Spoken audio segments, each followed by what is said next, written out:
Okay, I assume you can hear me. I think you can hear me. I updated my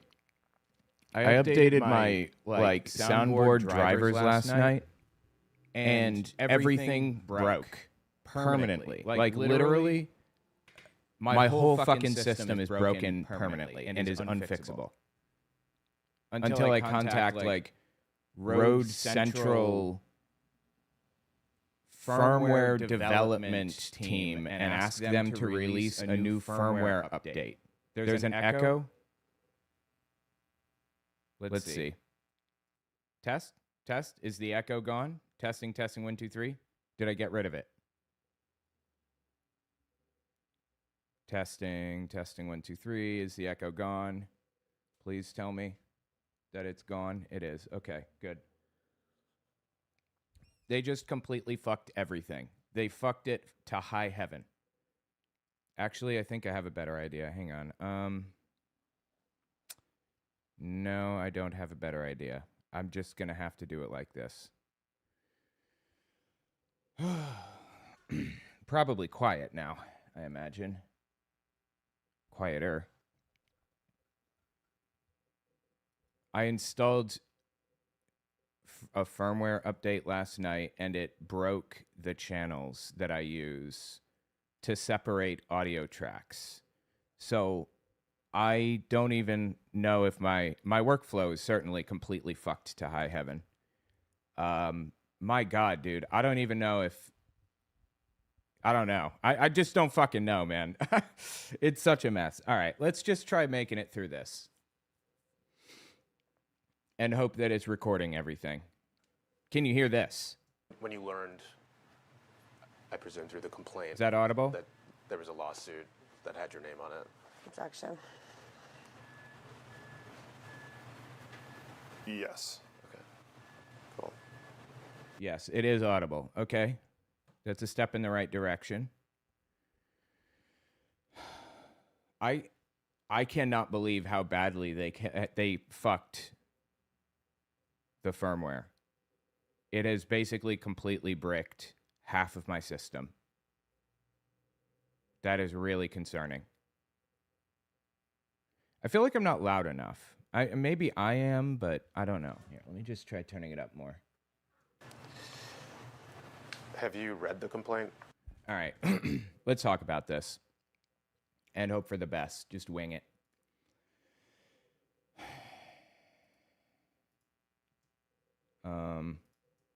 Oop. DEI. All right. How do you interpret DEI? Yeah. This is I'm sorry. What? This video is no longer available. Son of a bitch. They deleted it. What a pain in the ass. Now I can't play the actual... That's fine. I can find a copy. All right. This is a DOGE staffer who is being deposed because they're suing the shit out of DOGE. He was asked, what is DEI? He couldn't answer. He was asked, why did you delete the information from the government database about Jewish Holocaust survivors? And he said, basically, that's DEI. And they said, why? And he said, because it has something to do with women and Jewish cultures and shit. It was insane. Insane. Unfortunately, this is a 7-hour deposition, so we can't watch the whole thing, but I found a few of the key moments that were fascinating that are worth watching. So let's watch some of this. I believe the most interesting moments were in part 3 and 4.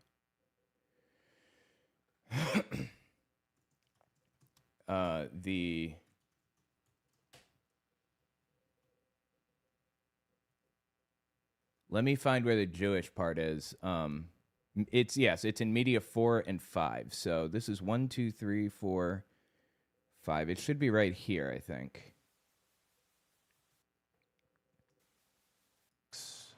Okay. Hi, Justin. So I've been saying this for a while, and I'm going to say it again. I don't think that Elon Musk is going to face accountability soon. I think he will, but not soon. I don't think Trump is going to face accountability soon.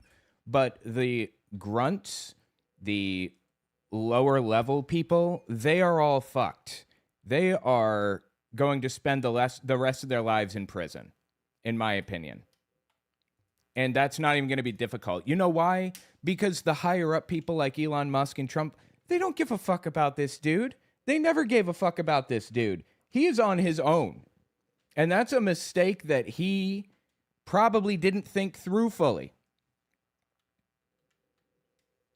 He's on his own and is now in a deposition for a lawsuit where we're going to find answers, and he's eventually going to be criminally charged. I'm very confident of that.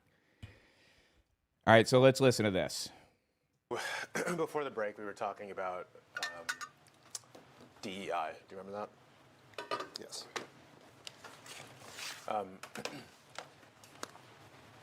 Was screening grants, projects, etc., a directive for DEI, a directive that came from DOGE? No. Okay. Damn, I really wish... Maybe we should go back and watch number 3. Because that's where it seems to start. Let's try 3. Actually, you know what? I can just download these in Clipchamp. I mean, in Briefcase. I changed the name of it. Let me try grabbing these real fast. Add to queue. Maybe I can grab all of them. This is part 3 of 7. Yeah, I'm going to grab all of these, but I'll do it off screen, so it's not. All right, let's continue. Oop. Time now is 11:51 a.m. This begins meeting 3 of the record. All right, we're back. What's your understanding of privilege, Mr. Fox? Objection. If, you know, I mean, you can attempt to answer, but it seems to be directly attempting to solicit what I just said to you, so. I don't see what would be Oh, they're going to be insufferable, I see. stopping him from answering how he understands privilege. There are certain things that I have privilege or other parties have privilege to that do not need to be discussed here.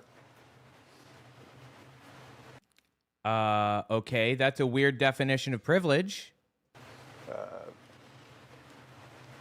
I guess you kind of used the word privilege in defining privilege. Sure. What an idiot, dude. What do you mean by that? There are certain things that some parties have the right to know related to. Oh my God, dude. He has no idea what he's doing, what he's talking about, what's going on. He's completely lost. What's being discussed. And yeah, that's my understanding. I mean, Anything to do with attorneys? Communications with attorneys? sometimes. Objection, that was not a question. Okay. Is your understanding that privilege is triggered by your communications with attorneys? Objection. Could you rephrase? Do you understand that, strike that, is it your understanding that a communication with an attorney with whom you have an attorney-client privilege is what creates a privilege? Objection. Could you restate without using privilege, How many times are you going to ask him to restate? I guess? Yeah. Well, I'm trying to define the term, or at least get your understanding of your definition for the term. Is it your understanding that communications that don't have attorneys in them are not protected by privilege? Objection. Objection what? You can't just say objection. It's like going out there and saying, I declare bankruptcy. Now that you've declared it, it's over. I don't understand what she's talking about here. I'm not sure. Okay. So that's not something Ms. Dow just told you? Objection. You should not be asking what I have advised him. Excuse me, you can instruct him not to answer, but please don't instruct me what questions to ask. So you can, are you instructing him not to answer Do the not, question? do not, Dude, it sounds like the attorney that he's hired is a bit of a dummy, right? It sounds like she's a bit of a dummy, and that tells me she probably wasn't hired by Elon Musk or Donald Trump or any of the other people who said, don't worry, just steal these people's social security numbers. We'll protect you fully and completely. You're totally safe in our arms. respond to questions where the response is things that I told you during a privileged communication. Okay. Great. Okay, well, I'll say for the record that if your interpretation of privilege is that you shouldn't be talking about conversations that had no attorneys present during the conversation, we're going to be in a place to challenge that privilege. We've discussed it with your counsel before. So I'm getting the impression he claimed he had privilege to not tell anybody what happened between him and Elon Musk or whatever, when that privilege did not exist. Because Elon Musk is not an attorney. And those aren't privileged conversations. That's my reading of this. This is insane, dude. This just dropped, by the way. Missed out before. And if that's what she instructed you during the break, then I think that'll be a larger topic of discussion going forward in this case. And I'm just going to object to that, whatever you would call it that you just provided that was not a question and some sort of strange statement that you made to the witness. Okay, thank you. So let's go back to this document. The first four entries on this list seem to be related to some sort of upcoming EO. Does that appear to be correct? That appears to be correct. Okay. Do you know what EO that was in relation to? What executive order? Okay. No. Okay. Did you end up getting detail to those four agencies?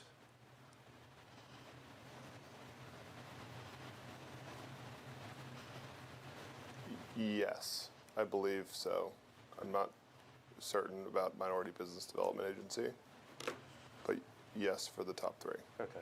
What about the bottom four, the community development, financial? He's acting like he can't read all of a sudden, like he needs glasses. He can't see shit. What an idiot. Institutions Fund, the Federal Mediation Conciliation Service, the Woodrow Wilson International Center for Scholars, and the United States Interagency Council. I believe they're listing things that DOGE, that this douchebag cut, like programs cut or information removed from museums based on quote unquote DEI. The Woodrow Wilson International Center for Scholars and the United States Interagency Council on Homelessness. Were you detailed to those four? Woodrow Wilson, yes.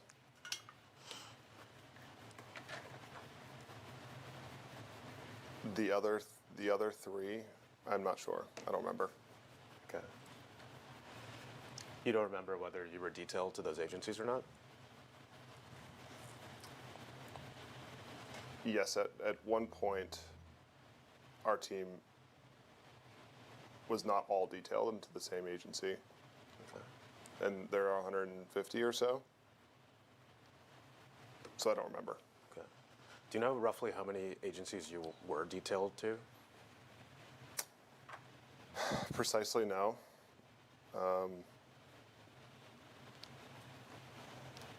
20 to 40 is probably the band.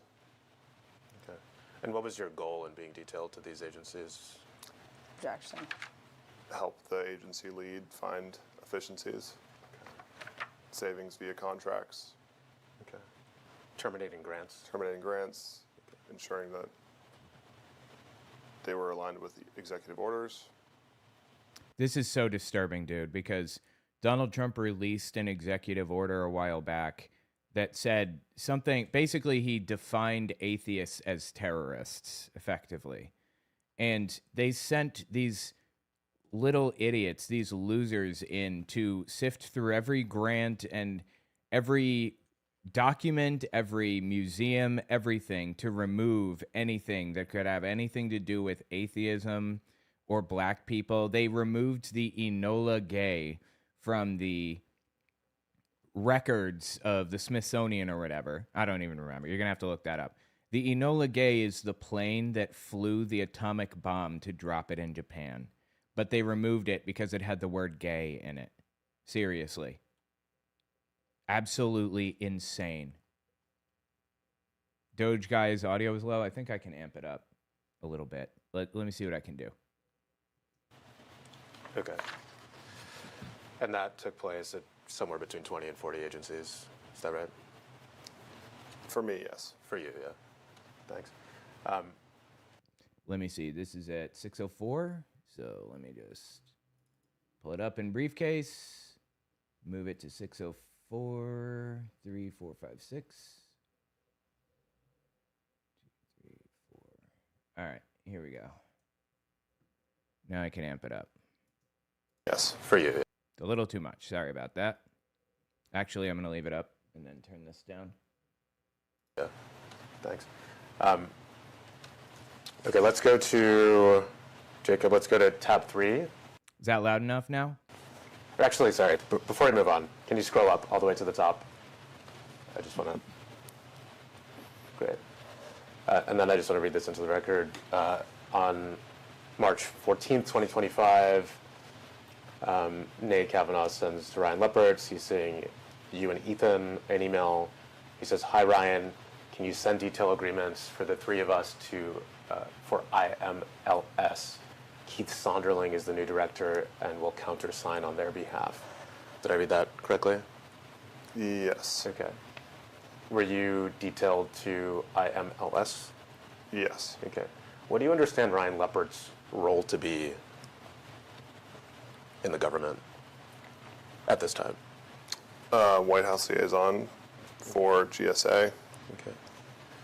Do you have an understanding of how Ryan was being directed at this time? No. Okay. This was someone that you had met quite recently at this point. Is that fair Yes. to say? Okay. Do you know who he reported to? No. Okay. But it appears that he had some power to help you and other members of your team get detailed to different agencies. Is that fair? Yes. Objection. Okay. Was that yes? Repeat the question again for me. Can you read back the question, please?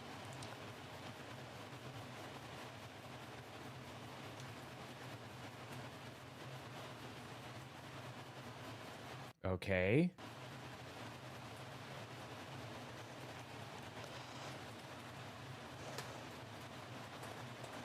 So this just happened like 2 months ago, this deposition, I guess. And this is just now seeing the public. Question. It appears that he had some power to help you and members of your team get detailed to different agencies. Is that fair? He countersigned all of the detail agreements. Okay. So that's a yes? That's fair. Okay. Doesn't he have like the most punchable face you've ever seen in your entire life? Okay. Let's get... Like, this is the kind of person who, when you see him in a bar, you immediately cover your drink, right? tab number 3 up, Jacob.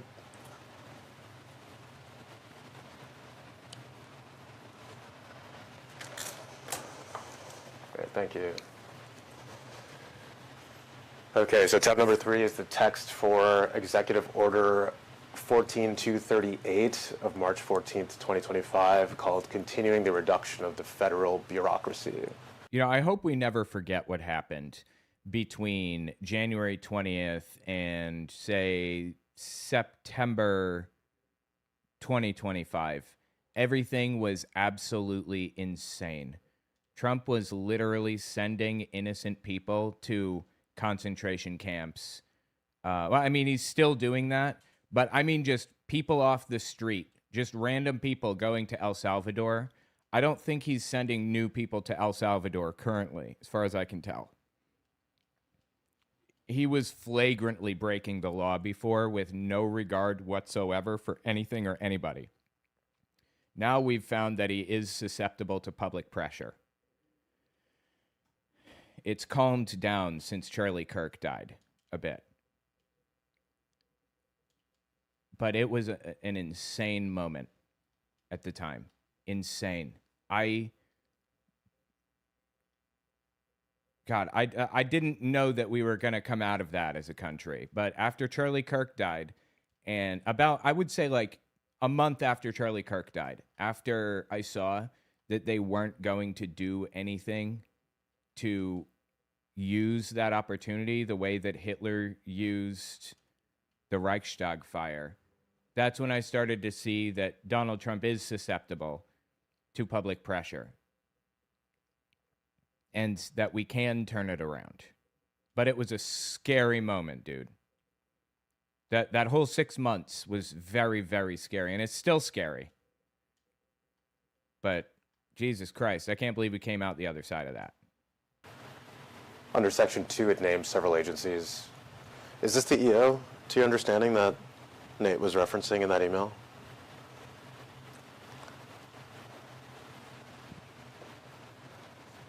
Is this Exhibit 3? This is Exhibit 3, yes.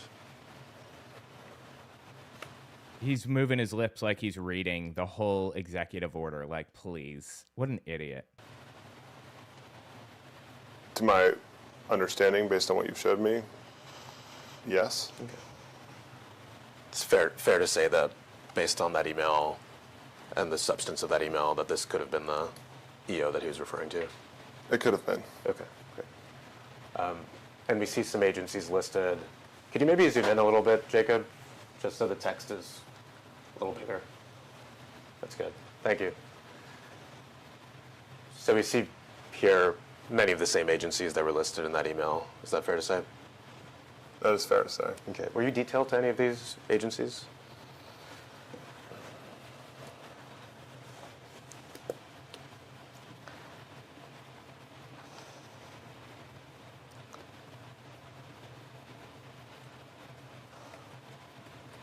Yes.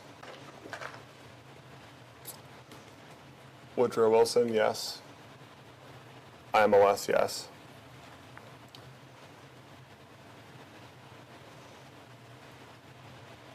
The other 5, I'm not sure. Why are you not sure? Objection. There were 150 agencies. At some point, we all split up, and not all of us were onboarded onto all of the same agencies. Okay. So you were, okay, so you don't remember all of the agencies that you yourself were detailed to, is that fair to say?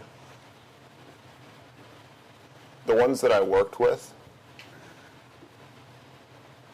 I would remember, hence why Woodrow Wilson, IMLS, yes. But again, at some point, we stopped having all of us on board. Okay. And so I may have been onboarded to Community Development Financial Institution Fund, but I didn't spend time with the team Got at it. that agency. So, Okay, I see. So there's a distinction here between where you were kind of actually detailed versus where you actually did work. spending time and doing work. Got it, yeah. okay. So when you say you don't know, what you were saying was that you don't know if you were officially detailed there. Yes. Okay. But you yes. know that you did not do work there. Yes. Okay, got it. Yes. That's helpful. Okay, so did you understand that this EO, did you understand this EO to be a direction for your team in particular? As you'll find out in a minute, the answer is yes. He says he followed the executive order precisely and referred back to it. Like, that's his whole defense. This was his direction for what to do, for what to remove. No more DEI. That means we have to remove literally anything with the word gay in it, including the Enola Gay, the plane that flew the nuclear bomb. These are independent agencies that do not fall under a bureau level agency. So, yes. Okay. Did you use this EO to understand your mission in your smaller group at DOGE? It certainly gave direct guidance that these agencies were meant to be reduced, and our team was the only one focused on independent agencies. These people are screwed. Every last one of them, I'm telling you. They're all going to jail.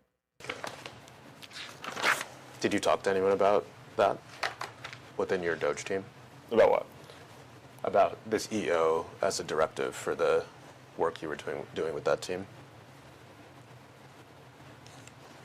Dealing with which team? With your small With the small agencies. agencies team. Yes. Okay. Who did you talk to on your team about this EO?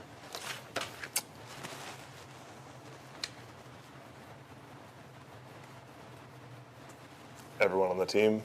Nate, That's not helpful. at the time, Nate, Ethan,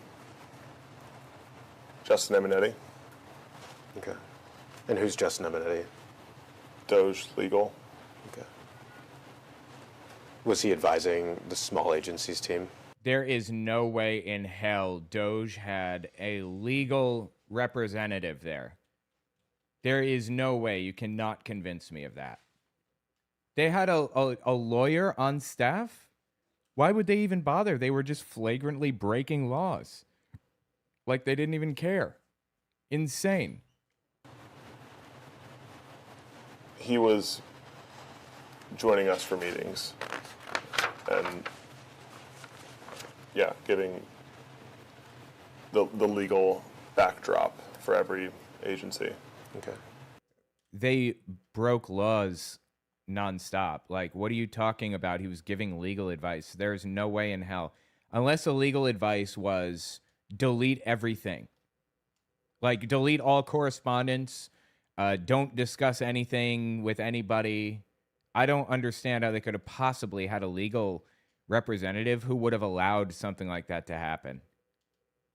And who were in these meetings with Justin Eminetti? The leadership teams of the agencies. Who are those? NEH, IMLS, NEA, Okay. any agency that we went to.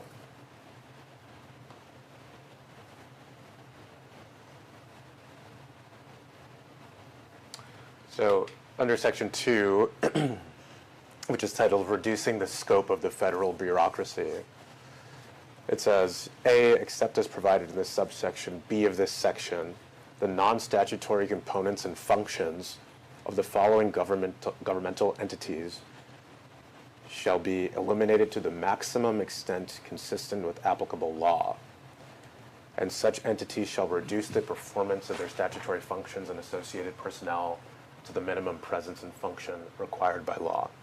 Did I read that correctly? Yes. Okay. Did you understand your goal at the agencies that you were detailed to comply with that directive in the executive order? Objection. For these agencies, Objection. yes. Objection what? You can't just say objection. Don't you have to give a reason why you're objecting? I don't understand. Who is this guy? Look sus. This is a DOGE staffer who stole a bunch of information, personal information about people, and deleted things from databases that he had no right to delete, and the whole nine. This isn't big balls. This one is Justin Fox, I think, being deposed in a lawsuit, and he is absolutely fucked. Every last one of these people are fucked. And so this is what you would have used to understand your work at the Woodrow Wilson Center? Yes. Okay. Do you know what the... By the way, just a quick note. I've been getting a ton of spam calls lately. Literally like 12 calls in 4 hours. Just boom, boom, boom, boom, boom, spam from random numbers from all over the United States about loans and about you got to call us back immediately or you're going to prison and all kinds of insane shit. As it turns out, that's because of DOGE. The data theft. All right. Here's the story about data theft. Confirmed and under investigation. A former DOGE software engineer who worked at the Social Security Administration allegedly walked out with two of the most sensitive databases in the federal government on a thumb drive called Numident and the Master Death File, which could include records for more than 500 million living and dead Americans, including social security numbers, dates and places of birth, citizenship status, race and ethnicity, and parents' names. He told colleagues he needed help sanitizing the data before uploading it to his new private employer's systems. When a colleague refused on legal grounds, he reportedly said he expected a presidential pardon if his actions were found to be illegal. The SSA's Inspector General notified congressional leaders on March 6th that it is now investigating. The January court disclosures also, which is what we're watching here, also revealed that two DOGE employees were referred to a federal watchdog for potentially violating the Hatch Act after communicating with a political advocacy group about matching Social Security data with state voter rolls. Regarding the spam/scam calls, scammers are impersonating DOGE in phishing campaigns, identifying themselves as your assigned personal agent from the Department of Government Efficiency and claiming to issue tax refunds from funds recovered from government waste, with the goal of getting people to hand over personal information. Okay, I didn't realize that. Proofpoint traced the IP addresses to southern Nigeria. So scam calls are opportunistic fraudsters exploiting DOGE's public profile. Anyway, that's not great. You've been getting those too? Is everybody getting spam calls? Fucking, these people better spend the rest of their lives in prison or they're going to have a revolution on their hands. No fucking joke. After what these people did. Woodrow Wilson Center does. Issue scholarship grants. Okay. Anything else? That's my understanding. Grant-making organization. Okay. A grant-making organization. Did you do anything to understand more than that before you were detailed there to eliminate it to its statutory minimum? Yes. Okay. We met with the board. Okay. They met with the board of a nonprofit before cutting things from the program. They overstepped to a degree I can't articulate. And, like, literally stealing data like this, stealing people's social security numbers and selling it to people is so egregious and insane. Unacceptable. These people are all fucked. I don't care if he gets a presidential pardon. I'm not voting for somebody unless they agree to reverse presidential pardons. I don't give a fuck. We'll talk about the auto pen until we're blue in the fucking face. These people cannot be pardoned. For democracy to survive, these people, the DOGE shitheads, cannot be pardoned for this. They cannot get away with this. Nobody can get away with what happened in the past 12 months. And you said IMLS you were also detailed to and worked with. Is that Yes. right? Okay. Do you understand the function of IMLS? Yes. Okay.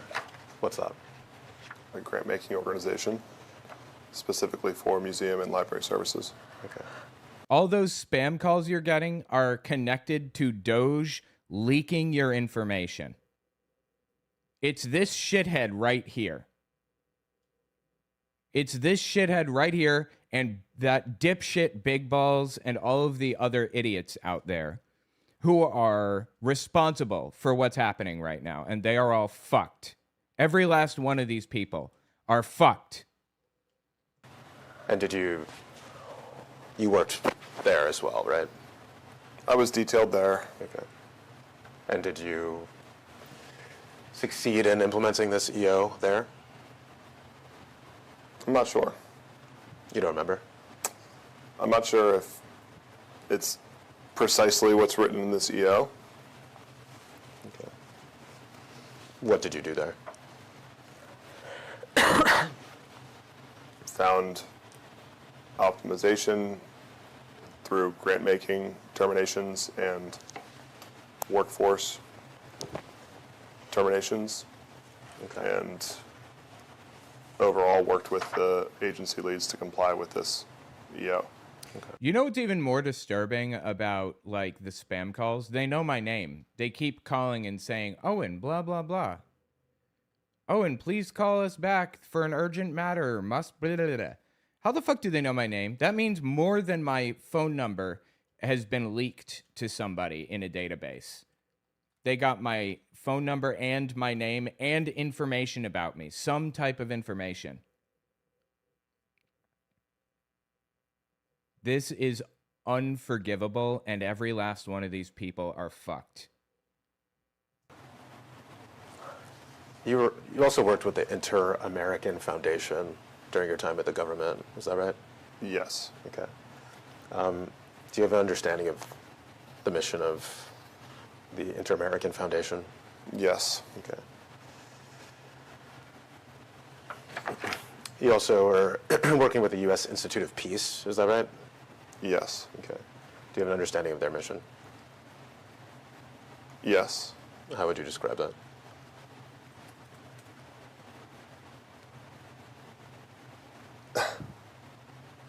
A peacekeeping organization that primarily does international affairs involvement. Okay. Who did you work with on that project? Nate Kavanaugh.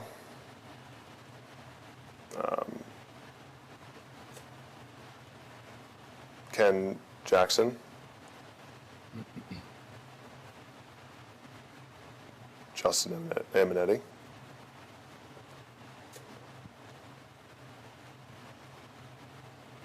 I think that was it. Okay. And the Millennium Challenge Corporation, you also worked there, right? Yes. Okay. What was your mission, to your understanding, of your work with the Millennium Challenge Corporation? Be installed as the DOGE leads. Okay. Find efficiencies. Eliminate wasteful spend. And wasteful spend means get rid of DEI, which, as you'll see in a little while, he can't even define. He literally can't even define DEI. And who did you work with on that? Nate Kavanaugh, Justin Aminetti, Jack Stein.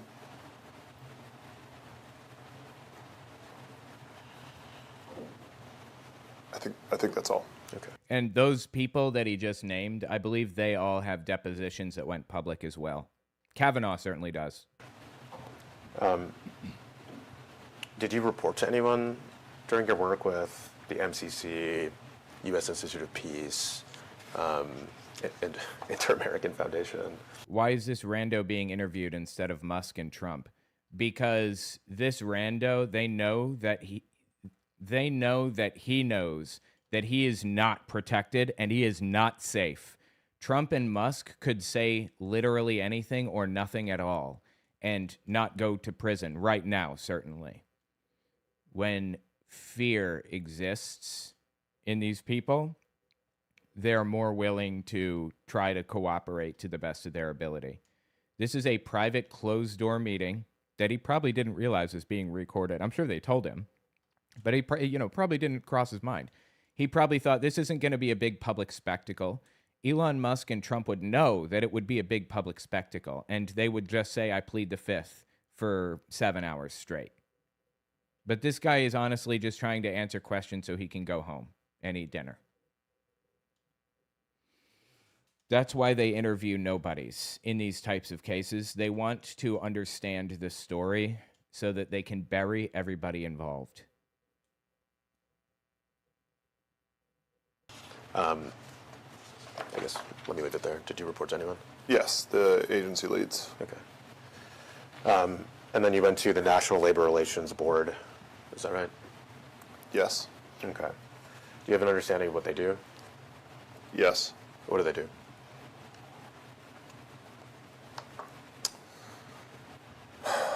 Manage disputes between employers and employees. Okay. Okay, close enough, I suppose. Did you know that before you were detailed there? At a high level, Okay. but we had many meetings with our team. Okay. Who from the DOGE team did you work with on that project? Nate Kavanaugh, Justin Eminetti, and I believe that's it. And you were detailed and worked with the National Endowment for the Humanities as well, right? Yes. Okay. Do you have an understanding of the mission of the NEH?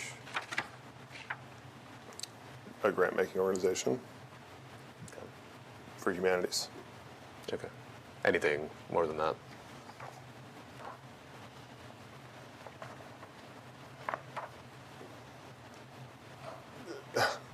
Yeah, I mean, that's the highest level, like, way to describe it.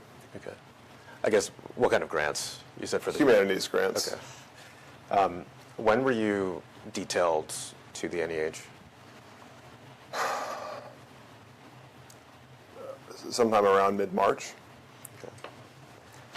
And just taking a quick step back, during your detail and during your work with these agencies that we've listed, how are you communicating with the small teams that you've listed? Objection. Which small teams? So, I don't maybe I'm not a lawyer, so I don't understand. Why is she saying objection? Don't you have to provide a reason for your objection? And people are just completely ignoring her in the background. She just says objection. Objection what? Objection relevance? Objection grounds to dismiss. Objection, strike that from the record. Literally just objection. And then they just continue asking questions like she didn't even say it. Why is she even there? Objection. Objection what? Which small teams?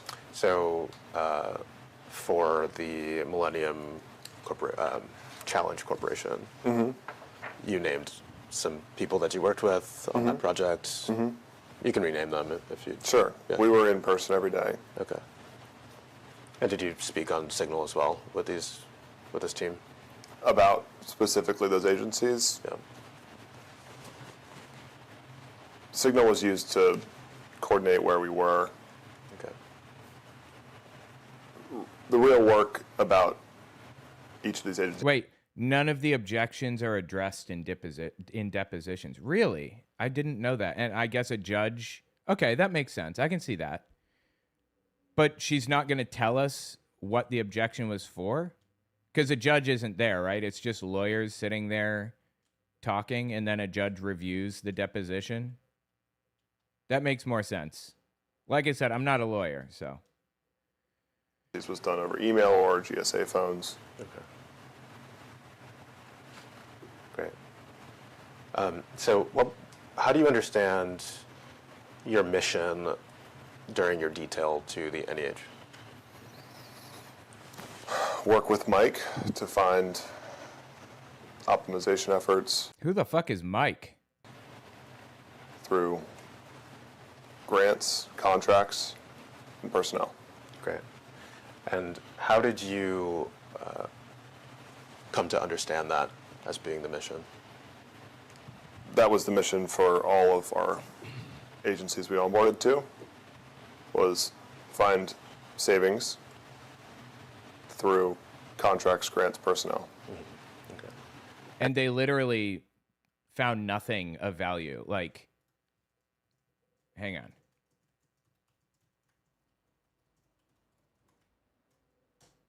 let me find some info here. 1 second. Can you hear that?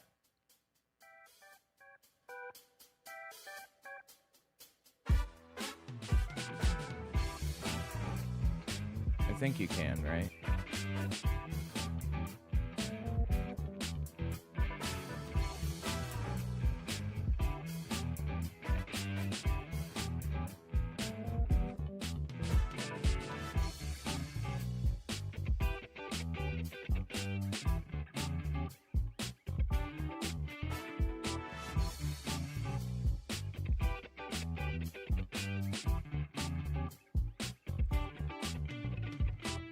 I'm sorry, I'm trying to find out how much Doge saved compared to how much they lost.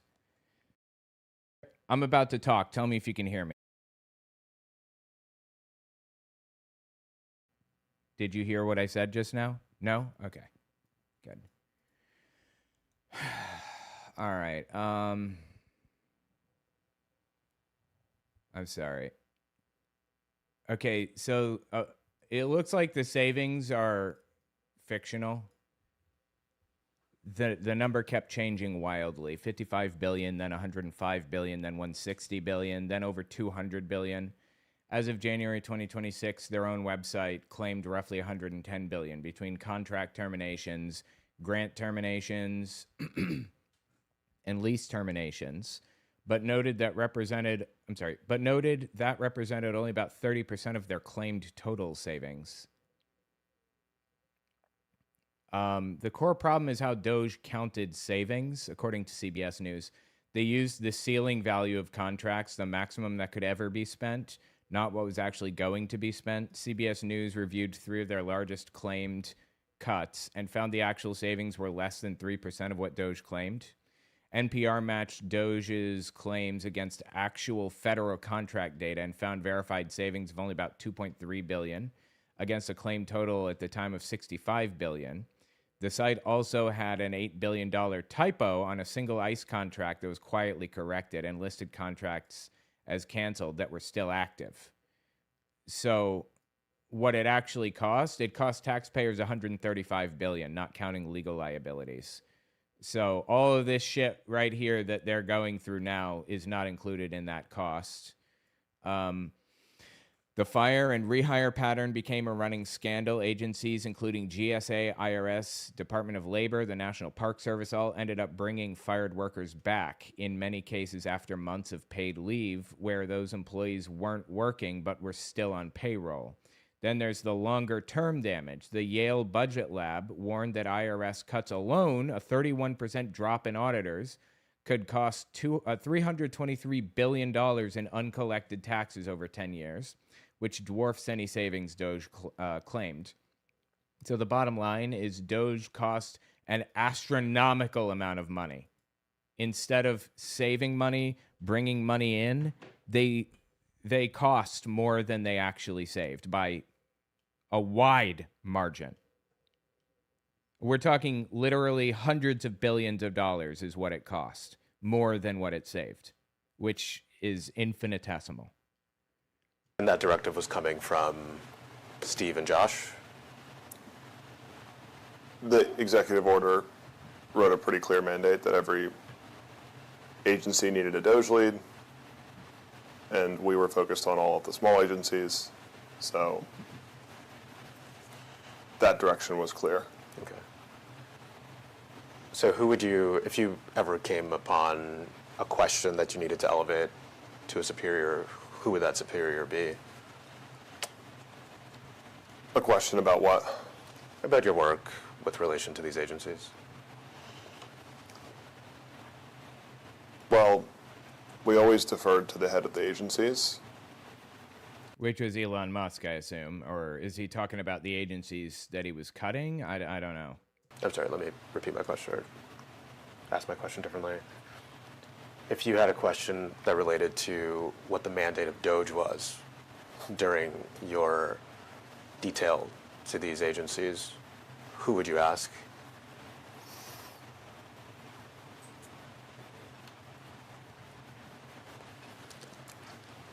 I'm not sure I understand who I'm asking about what we're doing at these agencies. It was to find savings. So through contracts, grants, and personnel, be detailed onto small agencies, the 150 or so, work with the agency lead to execute on that executive order. Okay.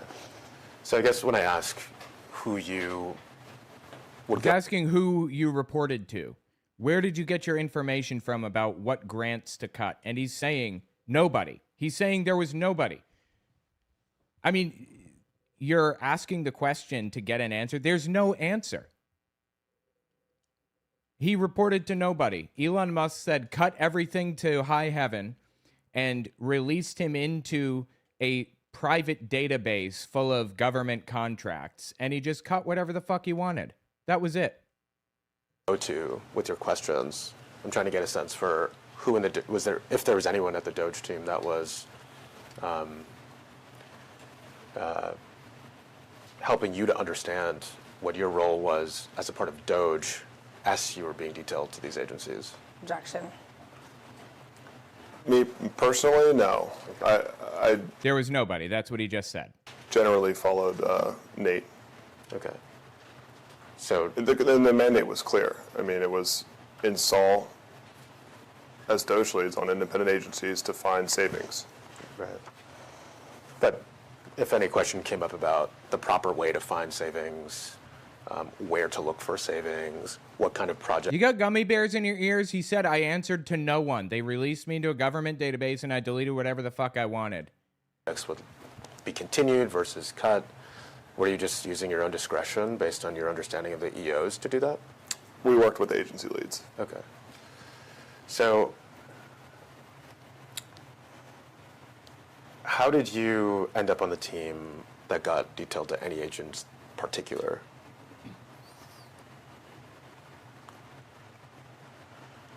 I ended up on Nate's team per Josh Gruenbaum and Anthony telling me that I'm on Nate's team.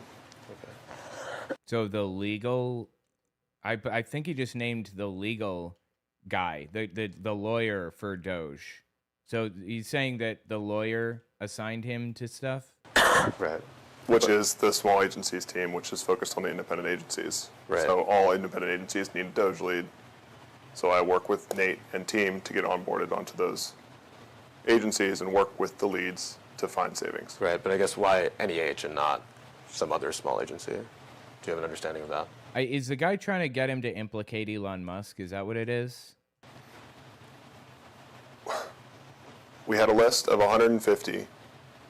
We probably onboarded to 120. That list was ordered by congressional appropriations. No, it wasn't. It was not. Congress had nothing to do with any of this. This was an executive branch overreach where Trump just sent people in to erase government contracts. The common sense approach is to go to the ones that have the highest congressional appropriations that are independent. And so we onboarded to all of them.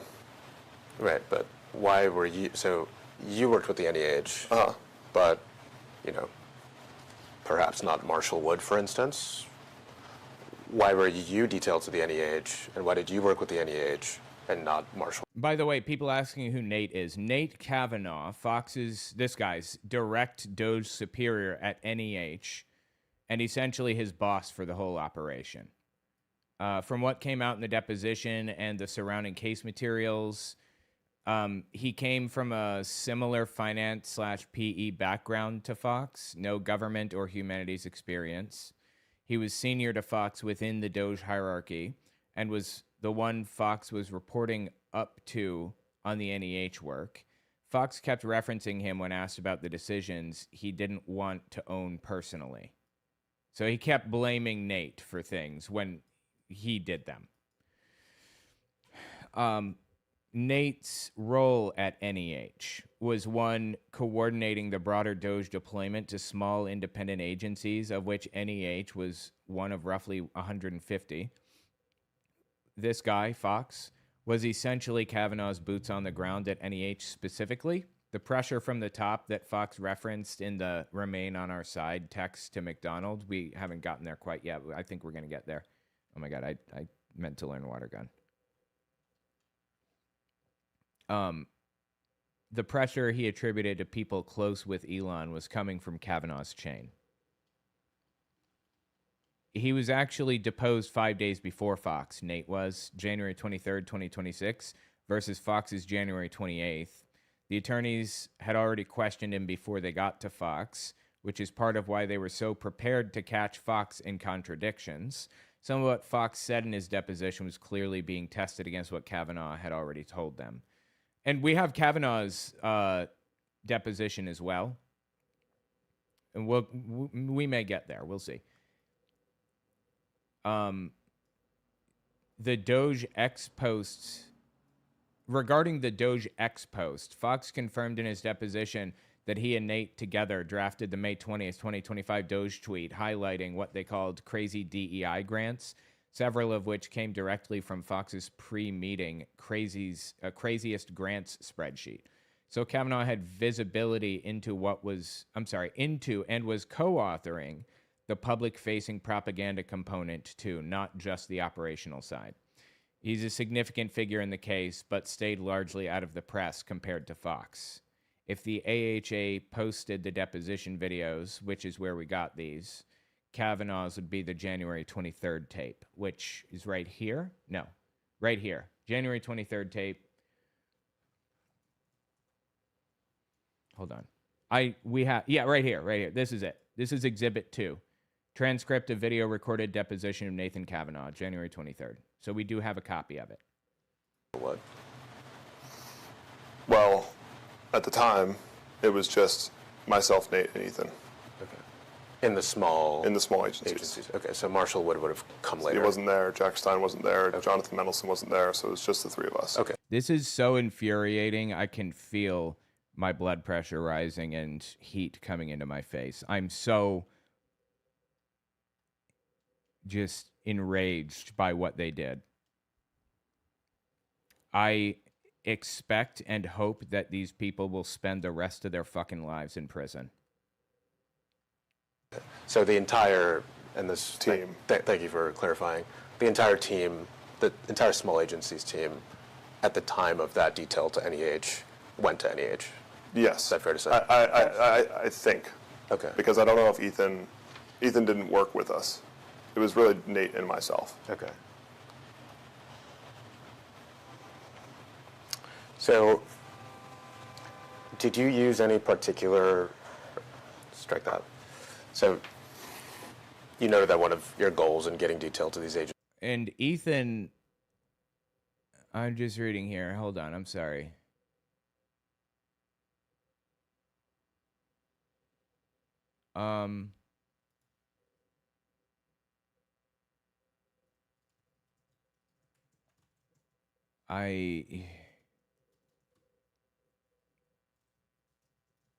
I'm trying to sort this out. I'm sorry. 1 second here.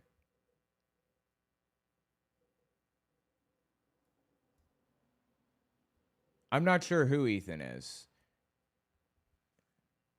Let me listen again, because there's somebody named Eichen. Strike that. So, do you use any particular, strike that. So, you noted that one of your goals in getting detail to these agencies was to look Yeah, I can't tell what's going on. I'm trying. for savings, terminate grants, et cetera, right? Objection.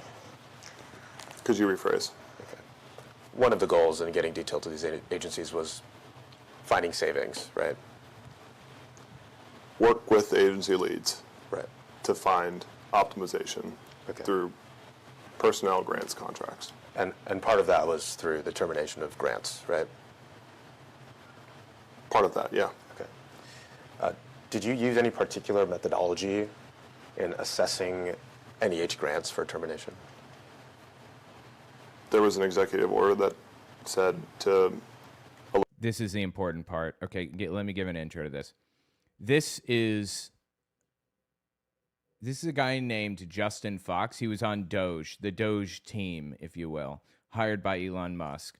And in a viral video from this deposition, it showed that he had no idea what DEI was, but he was deleting contracts based on quote unquote DEI. He literally couldn't even define it. And that's where this starts. Let's give this a listen. It is insane. All right, now let me give an outro for the previous part. Anyway, tell me what you think about it in the comments. I'm going to watch more of this, so stick around if you want to see more of what DOGE did to us. I don't trust our judicial system enough to see them get that much jail time or any at all. I disagree. They're either going to have to flee to Argentina or they're going to spend the rest of their lives in prison. I believe that's what's going to happen. Also, speaking of Shift districts, Marjorie Taylor Greene, yes, going to a runoff. Yeah. I heard that it's looking like it's going to be a Democrat in her district. That's wild, right? Which district is that?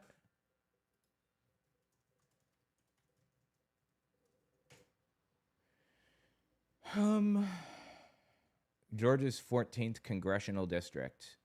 Let's see here.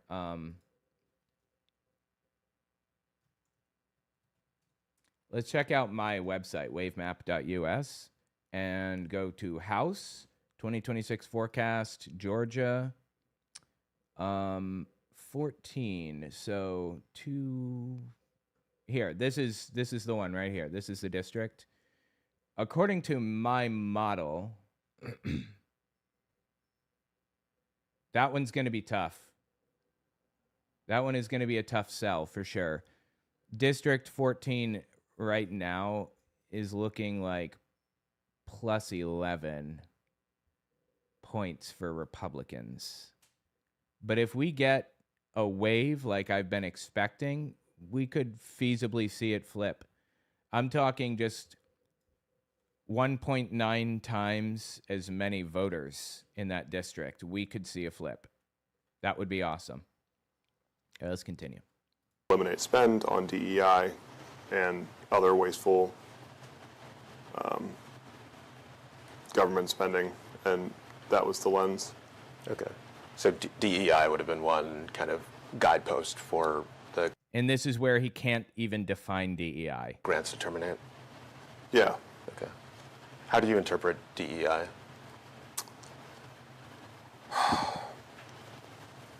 I need to grab this clip. Let me just zoom in on this puppy and snag it. That was the lens.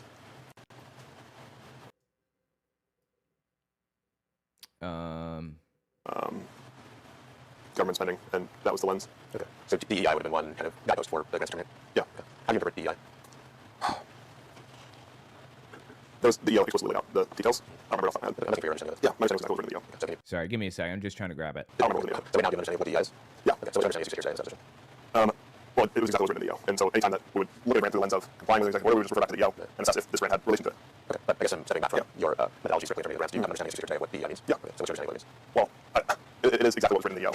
And I don't have the EO in front of me, but we always reference back to the EO and make sure that this grant was in compliance with the EO. I understand that. Okay. But I'm not asking necessarily about what was in the EO. I'm asking very specifically about your present understanding of what of DEI. Do you have a present understanding of DEI? Okay. Can you explain what that present understanding is? Well, it is just easier for me to be referencing back to the EO. Are you using that as a question? I'm not using this as a question. I just feel that referencing back to the verbatim executive order was the best way for us to capture all of the DEI language. And so I think getting a high-level overview like the relay as DEI is not going to do justice to what was written in the EO. And that's okay. We can look at EO as well. We're asking you for, I mean, this is a deposition, asking questions. You're under oath. Yeah, We're yeah. answering. Sorry, I don't want to bore you guys to death, but I want to pull this clip. So what is your understanding of what DEI means? Well, I think I would say, again, that I would go back to the EO to make sure I'm capturing a broad overview because it's like, at the end of the day, it is capturing, it is all encompassing in the EO. How we are methodology. Right. Do you always refer to EOs to gain an understanding of words used in your typical daily vernacular? Objection. What do you mean? You say you have understanding what DEI means. When I ask you, saying it's a reference to All right, I'm going to grab this right here. Justin Fox of DOGE can't define DEI. Says it has something to do with gender fluid people. And now let me just export it. And check the queue. Wait, why didn't it?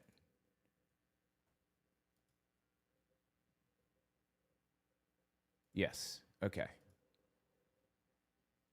We're good. All right. Let's step back to the beginning of this and play it again. Government spending, and that was the lens. Okay. So DEI would have been one kind of guidepost for the grants to terminate? Yeah. Okay. How do you interpret DEI?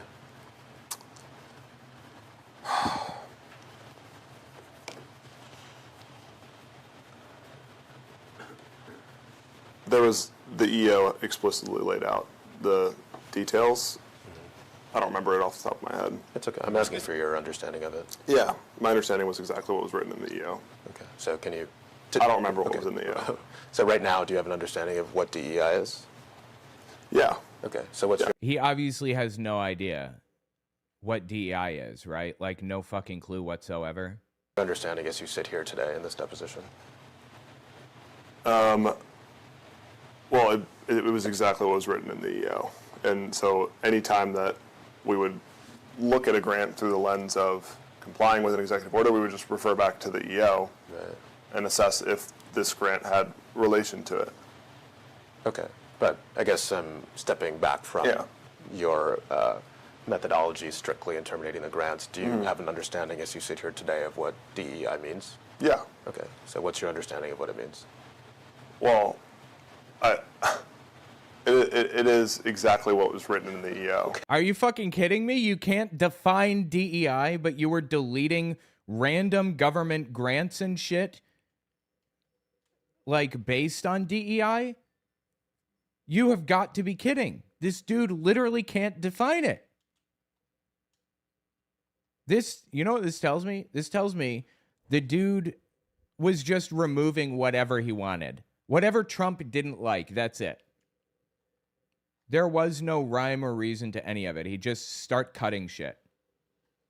Okay, so And I don't have the EO in front of me, but we would always reference back to the EO and Right. make sure that this grant was in compliance. I bet you were working so hard to make sure that everything was above board and was in compliance and made complete sense, right? Totally. Absolutely. With the EO. I understand language. that. Okay, but I'm not asking necessarily about what was in the EO. I'm asking very specifically about your present understanding of what of DEI. Do you have a present understanding of DEI? Yeah. Okay. Can you explain what that present understanding is? Well, it is just easier for me to be referencing back to the EO. Are you refusing to answer the question? I'm not refusing to answer the question. Okay. I just feel that referencing back to the verbatim executive order was the best way for us to capture all of the DEI language. And so I think giving a high-level overview of what By the way, this guy in the next deposition says he used ChatGPT to decide what to delete. He used ChatGPT to decide what to delete from government grants. What the fuck? I'm actually in favor of AI, generally, but what the fuck, dude? That is insane. That is so fucking stupid. I hope these people go to prison for the rest of their fucking lives. I know that lower level people like him will. I know that Elon Musk may not. Donald Trump may not. But everybody from them down is fucked. could relay as DEI is not going to do justice what was written in the EO. And that's okay. We can look at the EO as well. Great. I'm asking you this is a deposition. I'm asking you questions. You're under oath. And Yeah, you're required yeah. to answer them. So what is your understanding of what DEI means? Well, I think I would say, again, that I would go back to the EO to make sure I'm capturing enough. I don't feel comfortable saying a high-level overview because it is such a... Give it a fucking rest. You can't define DEI, and you know it. big bucket, and there's just a lot of pieces of the puzzle. What's a part of the bucket? Yeah, tell us literally anything about what you did. I'll take anything. He can't define it. You know why? Because ChatGPT was making these decisions. Gender fluidity, sort of promoting... By the way, this is him defining DEI right now. He started by defining it with gender fluidity. Sort of promoting, promoting subsets of LGBTQ plus that might alienate another part of a community. Oops, I'm sorry. I didn't mean to hit that button. That may alienate another part of the community? What the fuck does that even mean? I don't know what that means. Again, it was just easier for us to reference back into the EO. Okay, so And I don't want to give you a broad overview because it's like, at the end of the day, Well, I'm sorry you don't want to give us a broad overview, but you broke the fucking law, and you are now being deposed in a serious fucking lawsuit, and it's time to give us that definition. is capturing, it is all encompassing in the EO. It's how we did our methodology. right. Do you always refer to EOs to gain an understanding of words used in your typical daily vernacular? Objection. What do you mean? You say that you have an understanding of what DEI means, and when I ask you, you say you need to reference the EO. Do you need to reference EOs to define every word you use in your everyday life? Objection. No. Okay, so what's stopping you from defining DEI to your understanding as you sit here today on January 28th, 2026? The fear of being absolutely fucked in the process. That's what. And also, the fact that he has no fucking clue what DEI is. He has no idea. All right, no sweat, Nerical. Thanks for coming. I will see you on Sunday. It wouldn't be capturing enough of how big the topic is. It's too big. It's too important. I can't put a single sentence on it because it means too much to me, right? Yeah, totally. DEI is a very broad structure. No, it fucking isn't. Does he even know what it stands for? Does he know what the letters stand for? Diversity, equity, and inclusion? He literally hasn't even said that. That's where I would start, by saying diversity, equity, and inclusion. Are you stupid? Yes. The answer is yes, he is. I'm giving my limited recall of what's included is just not. Okay, I understand. Can we go to, actually, That was the stupidest shit I think I've heard in my fucking life, dude. And I've heard some doozies. I read about the guy who's the case study for Dunning-Kruger who believed that putting lemon juice on your face would make you invisible to cameras. So he put lemon juice on his face and robbed a bank and was dumbfounded when he saw his face all over the TV. I'm telling you, I've heard some stupid shit before, but this one is up there. so who did you work with internally at NEH? Were there people at NEH kind of embedded in NEH that you worked with during your detail there? Correction. When you say embedded in NEH, you mean just employees of NEH? Yeah, that's what I mean. Mike McDonald, Adam Wolfson, Praneeth, don't remember her last name, Okay. Brett, Bobley. So just reading here, Mike McDonald is the acting chair of NEH during the period that Fox was deployed there. This is Justin Fox, by the way. He's one of the most important figures in this whole case because he's the career official who essentially handed Fox the keys. The key thing about McDonald's is that he ceded his grant termination authority to Fox, meaning a 20-something-year-old PE guy with zero government experience was given the power to cancel federal grants on behalf of the agency, with McDonald stepping aside. The email that came out in Discovery makes this explicit. McDonald wrote something to the effect of, "We were getting ready to cancel them today, but understand that you will do so," essentially confirming he knew Fox was taking over the terminations and was deferring to him. Then when Fox was testing him 3 times in 1 hour, when Fox was texting him 3 times in 1 hour demanding a game plan, writing, "We'd prefer that you remain on our side," McDonald was the recipient of that pressure. He's the inside man who made the whole thing operationally possible. NEH is the National Endowment for the Humanities, a small independent federal agency that funds humanities research, education, preservation, and public programming across the U.S.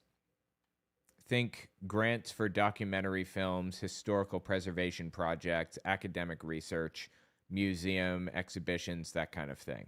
It was established in 1965 alongside the National Endowment for the Arts, the NEA. So that's the situation. That's how it played out. Jesus Christ. There are others, but the employees of NEH, yes. Okay. And how did you communicate with those employees? Email, Anything else? my GSA phone with Mike. With Mike McDonald. Anything else? No. Okay. Jacob, can we pull up tab 4? And this will be exhibit 4.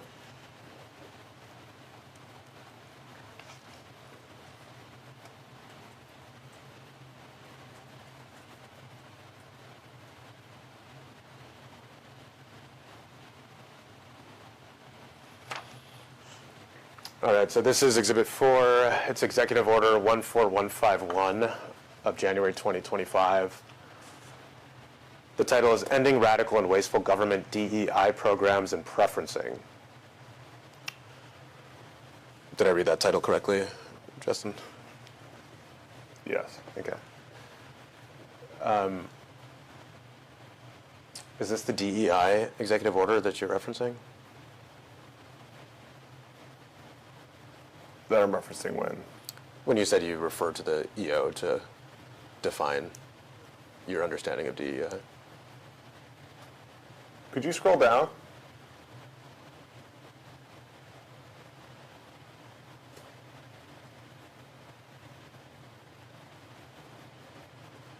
Yeah. Let me just read it, if you don't mind. Sure, yeah, please. And I'm actually going to put a marker in this, go use the bathroom real fast, take me 30 seconds. Position. I'll be right back, okay?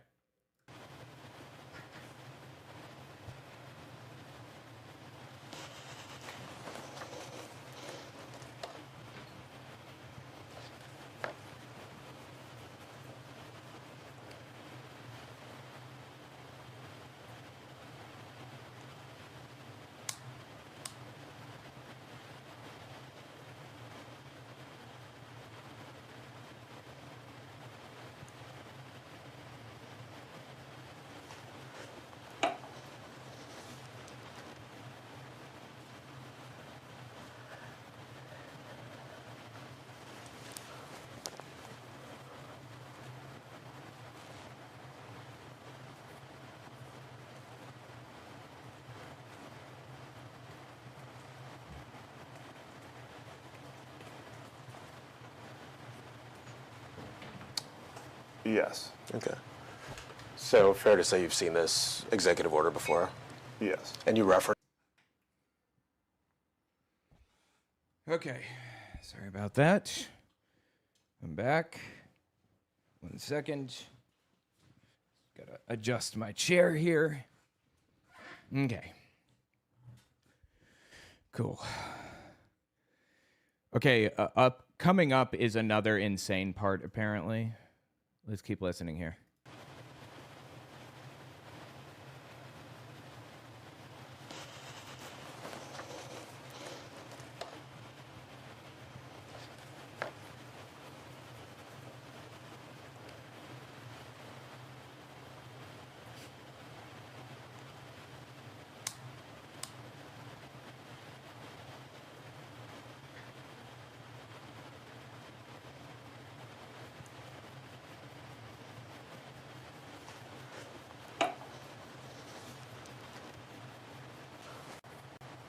Executive order. Yes. Okay. Yes. Okay. So fair to say you've seen this executive order before, Yes. and you referenced it in terminating grants? In deciding which grants to mark for termination. Objection. Mike McDonald and our team, Right. this was a guiding principle for terminating grants, Okay. but not the only principle. Okay, great. Can you scroll up again, Jacob? So it says radical, wasteful, DEI. Do you have an understanding of what radical means as used here?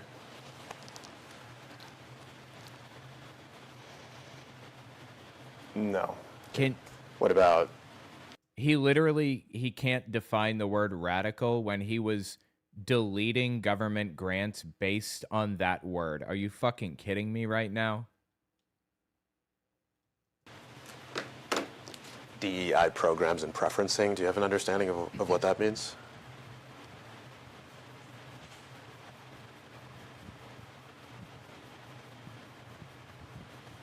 Diversity, equity, inclusion program. Oh, he can define it all of a sudden. How about that? Did it say diversity, equity, and inclusion on the paper he's reading? Is that why he was able to define it? So, be that special task force within agencies, or even extending into grants, and then preferencing being a bias toward spend on DEI programs relative to others. Okay. So now maybe we can more comfortably talk about what DEI means. Earlier you said something about LGBTQ+. Were there other things that you interpreted as He said gender fluid. being DEI other than LGBTQ+? Objection. Do you have some examples? Hey, dipshit, you're the one supposed to be giving examples. Did you miss that part? I was going to ask you the same thing. Do you have examples of what you would consider to be DEI other than LGBTQ+?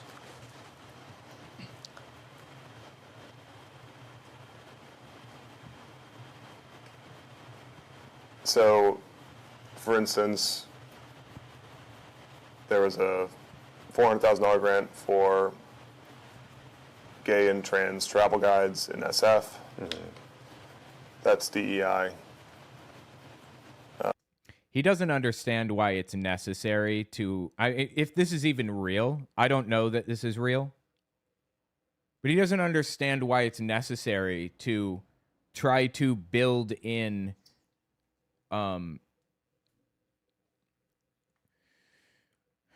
things that facilitate integration between different groups of people.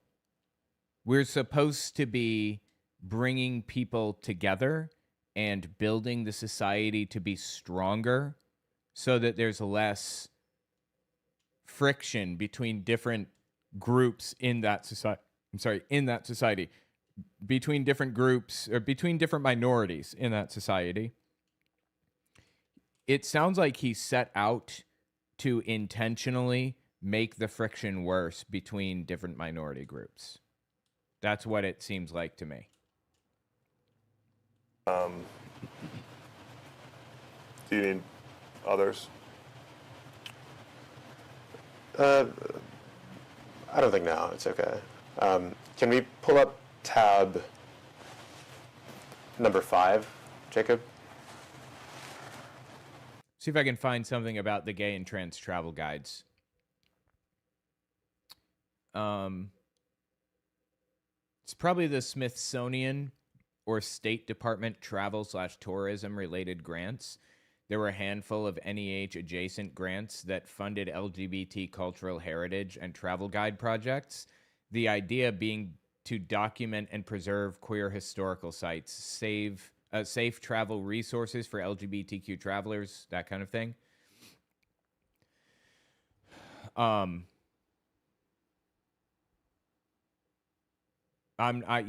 That's about as much as I can find on the subject right now.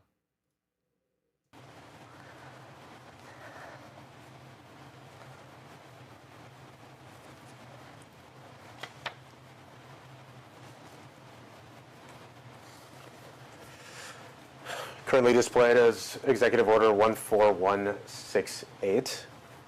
This is exhibit number 5. And it reads, defending women from gender ideology extremism and restoring biological truth to the federal government. Have you seen this executive order before? No. You've never seen this?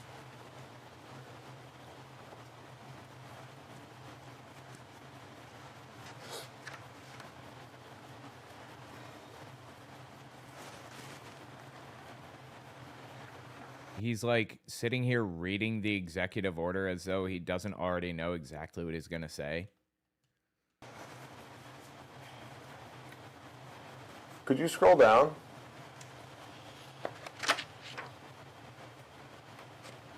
Oh, you can pause.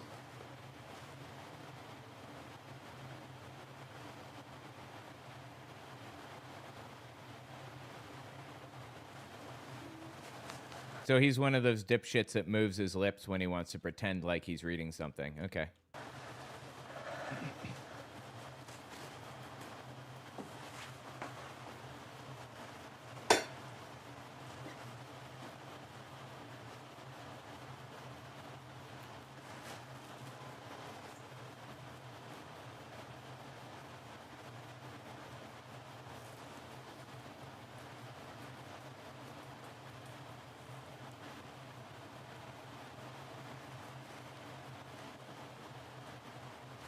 How long does this go?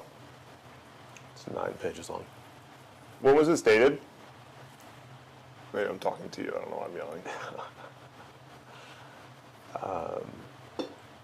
If you need to be able to read the full exhibit, you're entitled to do that. I mean, before we get to that, is this a document based on what you've seen so far that you recognize? Maybe. He's entitled to see the full exhibit. This is why you normally have printouts. Okay, I'm asking him a question, and he just answered it. Thank you for answering. You said maybe you've seen the exhibit before? I'd have to read it to remember. Okay, that's fine. It mentions biological reality of sex. It says defending women, protecting women. Are these concepts that would have come up during your analysis of marking grants for termination at some of the agencies that you were detailed to? The biological reality of women. Is this a subject that would have come up? Objection.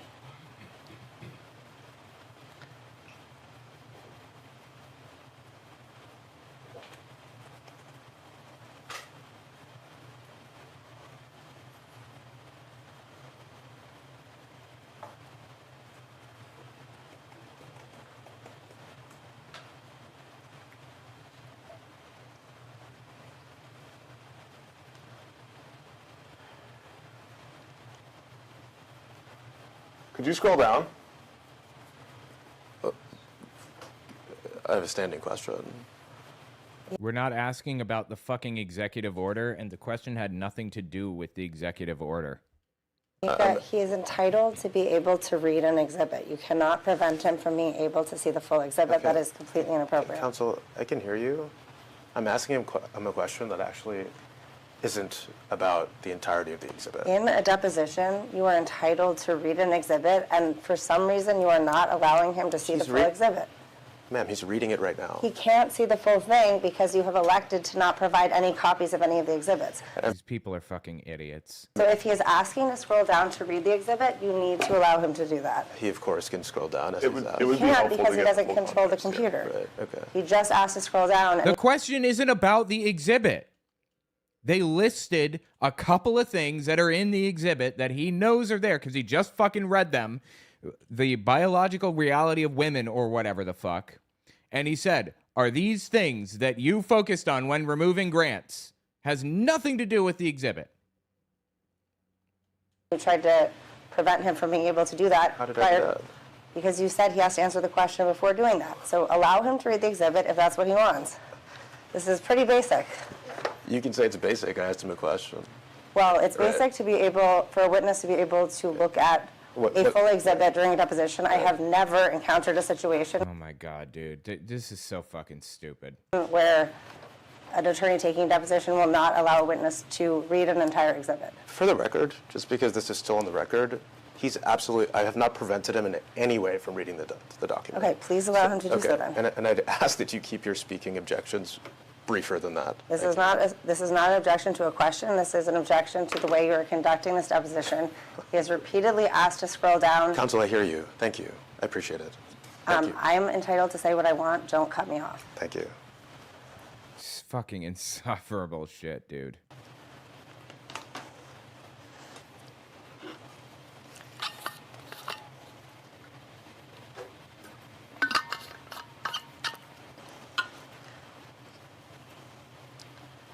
He's seriously gonna sit there and read the whole fucking thing. All right, I'm jumping forward. A document, theology, return. He's literally sitting there reading the whole fucking document. But what Definitions, yes, would have come up by way of. Some of the definitions in here, yes, would have come up by way of DEI. Which ones? Now he's gonna start over from the top. I can't see them all. Okay, but what's the basis for you saying that? Which ones have you seen that make you say what you just said?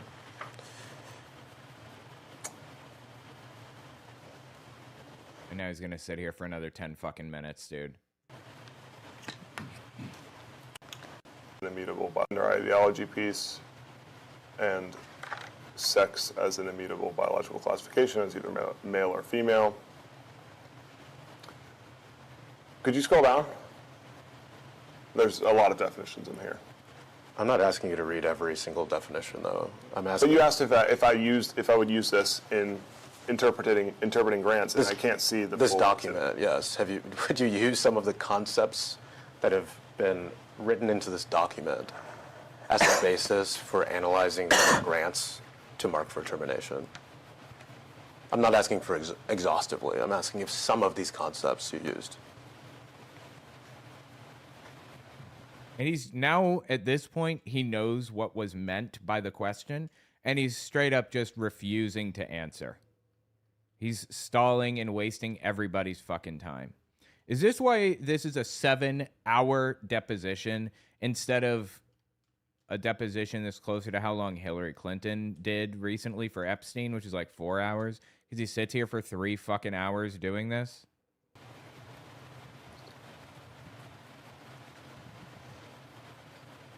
Video is flashing, seizure alert. That's not good. It's not on my end. It would be on YouTube's end. And I'm pretty sure that YouTube built in anti-seizure protections recently. I could be wrong on that. It's if there are 3 or more flashes per second that it becomes a seizure alert. Some of these concepts would have come up in discussions about grants. Yeah. Okay.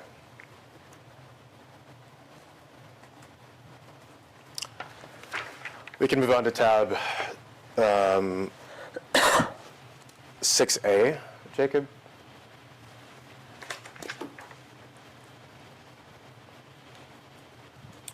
And this will be Exhibit 6.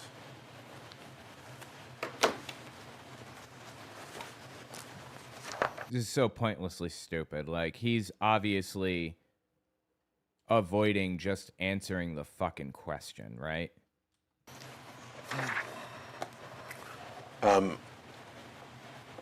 Who did you speak with about those concepts? Mike, Adam, Nate. Okay. Ethan. Again, Nate is his boss, his direct boss, and he spent a lot of time trying to pawn the problems off onto Nate.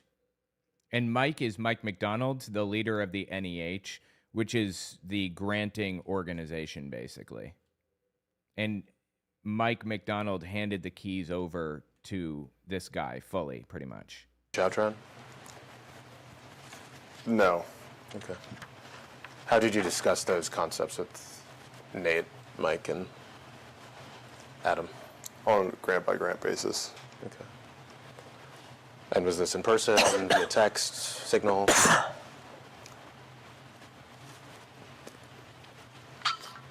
In person for Adam and Mike, we did comprehensive reviews Yep.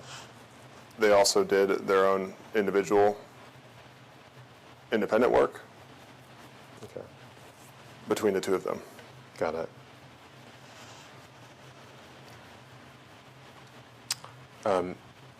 Did anyone specifically instruct you to apply the concepts that were laid forth in EO 14151 and EO 14168 to your grant termination process?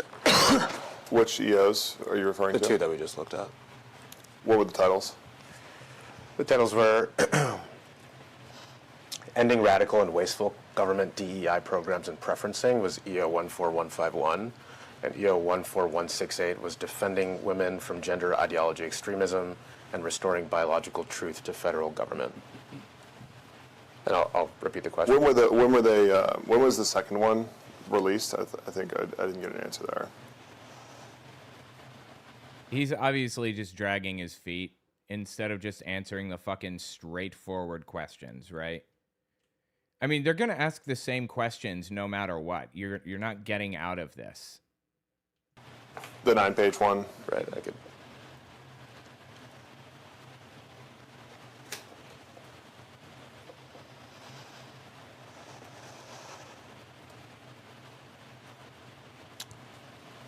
January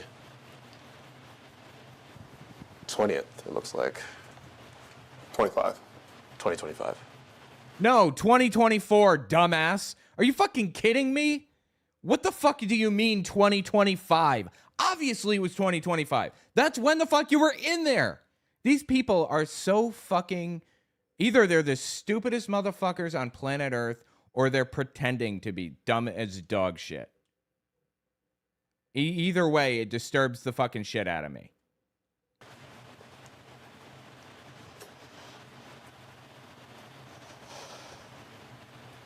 And then repeat the question, sorry.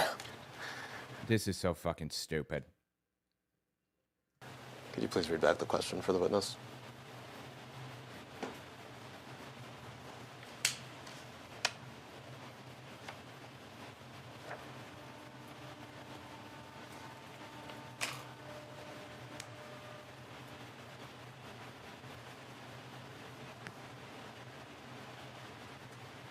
Is he really just gonna sit here and waste hours and hours of his own time for no reason?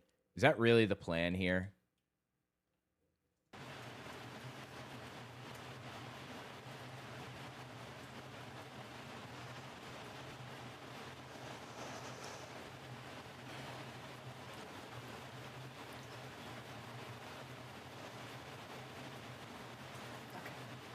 Question. Did anyone specifically instruct you to apply the concepts that were laid forth in EO 14151 and EO 14168 to your grant termination process? Mike was the one directing his team to identify DEI grants. And we came in to help him with that. The whole purpose of us being on board is to assist in finding savings. And Mike's team had already been at this for close to a month. Okay, great. So we're looking at Exhibit 6 now. This is tab 6A. Can we scroll to the bottom of this, Jacob? What document is this? Sorry. This is US-0000500393. Okay. Could you scroll up so we could see the introduction? Scroll up, up, up. Yeah, just right there. Yep, that's good. Okay, so it looks like on March 13th, 2025, Adam Wolfson writes to what appears to be you and Nate Kavanaugh. Is that right? Objection. Is that right? Does I see it's just Adam Wolfson wrote. Yeah, and then it says, hi, Nate. Hi, Justin. Okay. Am I included on the CC? I think above. We could scroll up if you like. Jacob, could you scroll up, please? From Nate. Okay. Okay.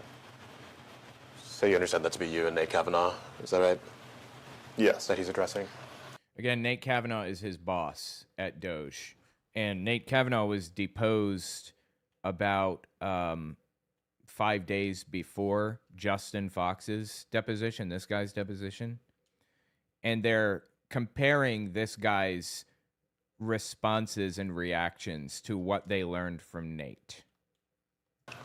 He goes on to say, great meeting you yesterday and catching up today. As discussed, I've copied below the link for the award spreadsheet created by Brett that the program directors used for their historical review of NEH's grants since January 2021. Did I read that correctly? Yes. Okay.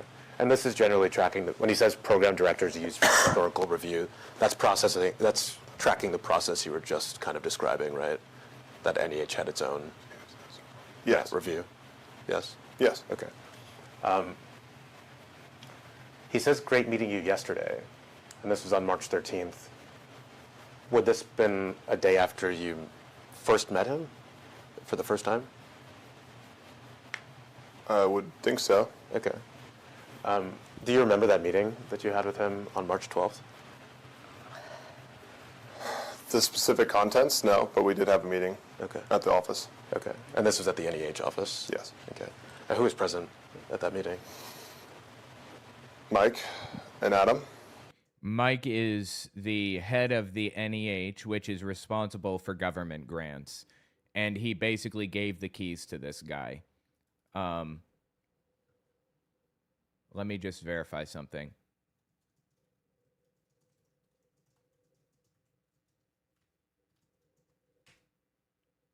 Hold on. I'm just trying to find out. Adam Wolfson was the NEH assistant chair for programs, essentially the number 2 on the programmatic side of the agency, working under Mike McDonald. This guy, Fox, dealt with both of them together because they were the 2 senior NEH officials he was interacting with interfacing with on the ground. McDonald was the top administrative authority who ceded the termination power, and Wolfson was the programs guy who actually understood what the grants were and how the agency's grant-making process worked. So when Fox needed to move on terminations, those were his 2 points of contact inside NEH. I believe those were the only 2. They hadn't returned to office as a team. Got it. And Mr. Kavanaugh? And Nate. Okay. Was that also the first time that you had met Mr. McDonald? Which is the head of NEH. That's right. Okay. How did you set up the meeting on that day? I don't remember. Okay. I bet you don't remember. Totally. Would it have been through Signal, do you think? No. Okay. Not with Mike and Adam. Okay. Maybe through email? Yeah. Is that most Maybe likely? maybe through email is the most likely. Okay. And there was no one else besides you 4 in that meeting? Is that fair to say?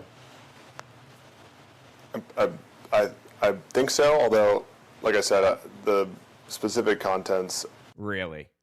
You don't remember who else was in the meeting? There wasn't a 5th person in the room, please. I know at one point we'd met with Pranitha and Brett, although there might have been some follow-up meetings. Okay. Do you know who actually set up this meeting? Like who called it into effect? I don't remember. Okay.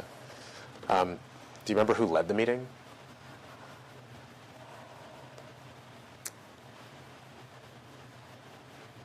Myself, Nate, and Mike. It wasn't really a lead Right. situation. It was a, where can we help? What have you been doing? Right. I noticed you didn't say Adam. Adam was certainly there, but Mike was the head of the agency. Okay. So we deferred to him. Okay.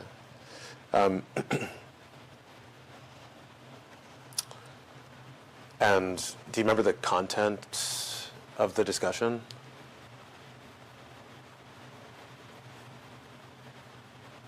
Talk to us about what you've been doing since January 20th. How has that been going? Tell us more about NEH and your alignment with the EOs, hence our discussion about the grant review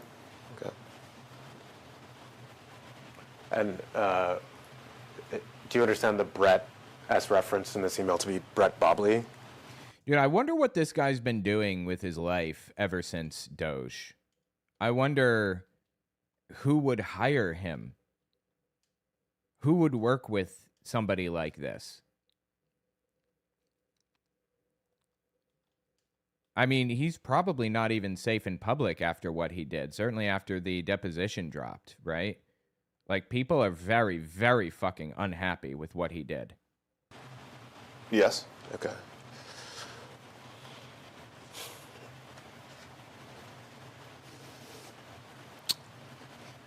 It says it's, well, strike that. Do you remember the disposition of Mr. McDonald and Mr. Wolfson during this meeting? No. No? Was it a typical meeting between professionals, you would say? Yes. Okay.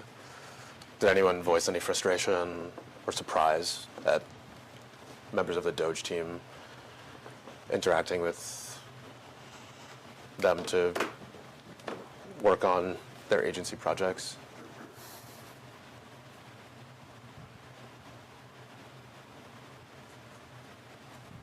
I don't remember. Okay. Yeah. Why'd you pause for so long? I was trying to think. I actually could not remember, like I said, the specific contents of this meeting. I know based on Adam's email. So he doesn't remember if he got literally any pushback from anybody in any organization, is what he's saying. You're saying DOGE went in and just started fucking erasing grants. And you don't remember if people didn't like that? You have got to be kidding me with this right now. That you've just showed me that we obviously talked about the spreadsheet that the team had been doing, but the demeanor of the team is, there was a lot of meetings following this. Okay. Was there ever a point where maybe employees of any age expressed surprise, discontent at DOGE's involvement with NEH's process? No, Okay. no, not at all. Okay. Not that you saw. Yeah, not that I saw, right? Right. Okay, can you scroll down, please, Jacob? No, he says no one was surprised by what DOGE was doing. Okay.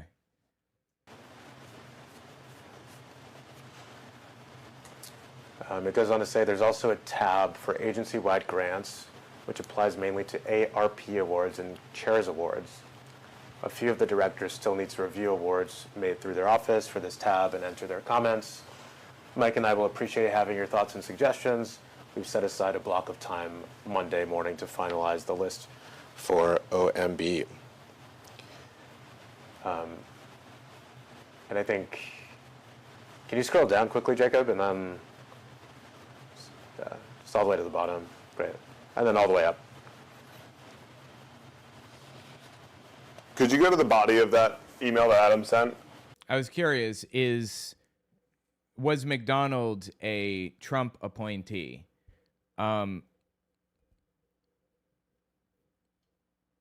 He's kind of both, apparently. McDonald joined the NEH in 2003 and was previously the agency's general counsel, a career official who'd been there over 20 years. So he's not a political appointee in the traditional sense. But Trump designated McDonald to assume the acting chair role specifically after forcing out Shelley Lowe, the Biden-appointed chair, at the direction of Trump, quote unquote. So Trump handpicked him for the job from among the career staff. Again, just so we can see the full email. Perfect. Oh, wait. Oh, could you hold it there? Yeah, sorry. Go down again, Jacob. Thanks. Yeah, I actually realized I skipped a paragraph. The second paragraph, after the first one that I read, is the record. At the very beginning of talking about this email was, quote, "It's broken down by program office, each one having its own tab. The directors reviewed the grants made through their office and entered comments for the three relevant categories, i.e. DEI/DEIA, gender ideology, and environmental justice, and rated them based on level of involvement with any of the categories, high, medium, low, not an A." Did I read that correctly? Yes. Okay. Was it your understanding that, did this track your understanding of the review process upon joining the NEH, upon being detailed to NEH? Objection.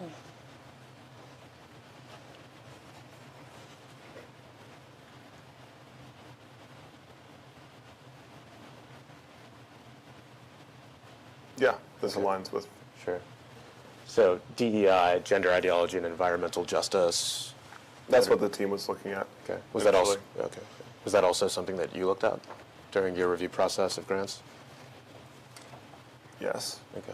One of the pieces we looked at it. Okay. It also says high, medium, and low there. Do you have an understanding of what that means?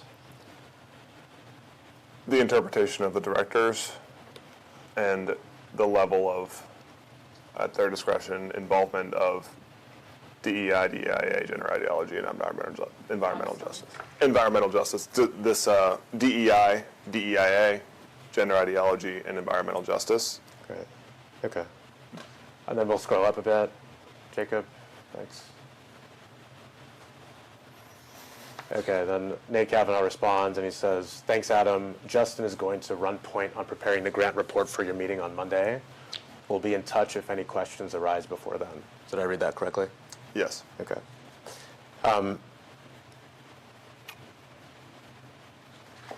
Got probably one more exhibit before we can break for a little bit. Can you pull up exhibit 6B? Or excuse me, tab 6B. This will be exhibit 7.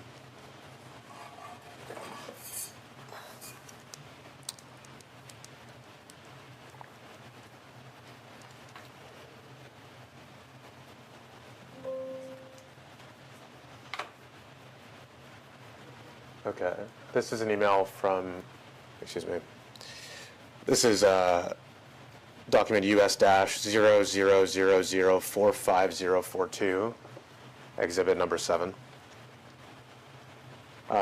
This appears to be an email from you, Justin Fox, to Mike McDonald and Adam Wolfson, CCing Nate Kavanaugh. So this is an email between this guy and the heads of the NEH, which are responsible for grants, government grants.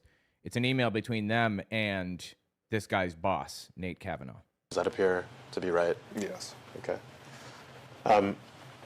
Do you recognize this email?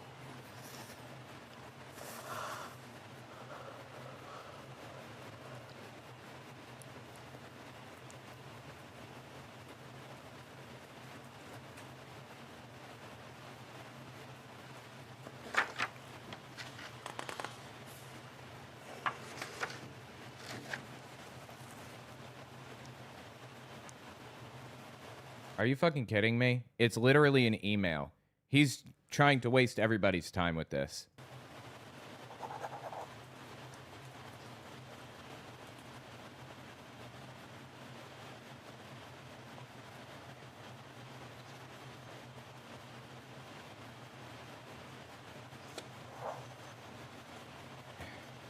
Now he's pretending to read as though he's not just sitting there doing absolutely nothing to waste time.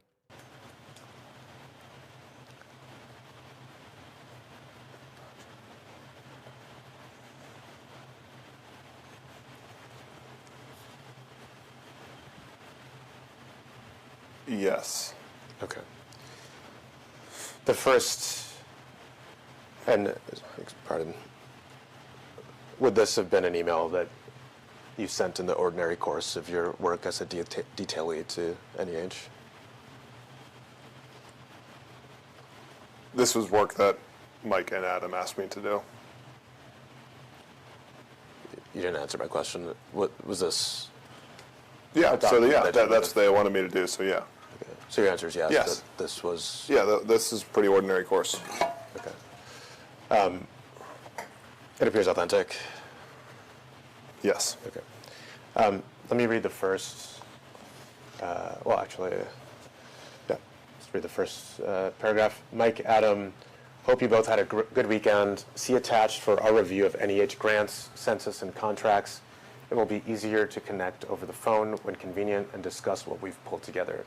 Let me know when works for you tomorrow.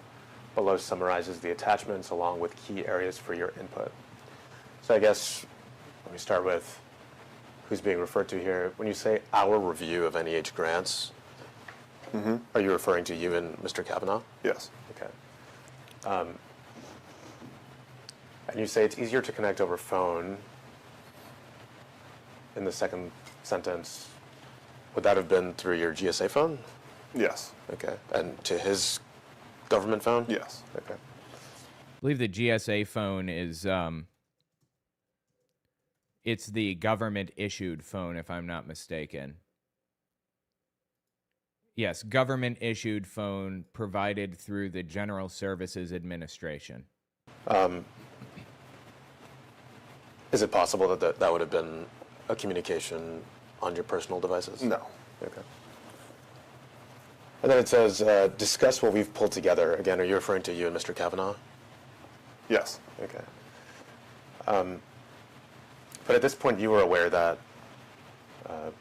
NEH was doing its own parallel review, right? Objection.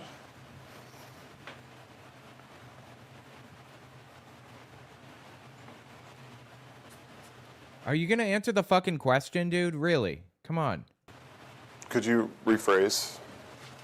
Is it really that difficult to understand? He's dragging his feet intentionally, right? Was NEH doing their own parallel investigation? It's a very straightforward fucking question.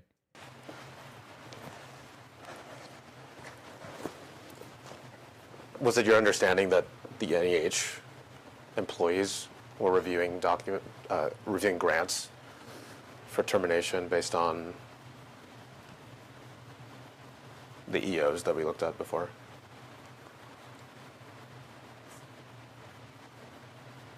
DEI, gender ideology, environmental justice.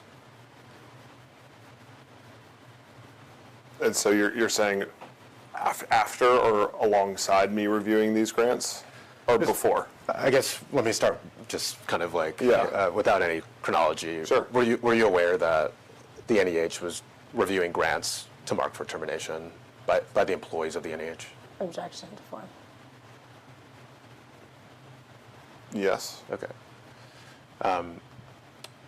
What's your understanding of why you and Mr. Kavanaugh would then review grants in addition to what was being done by NEH?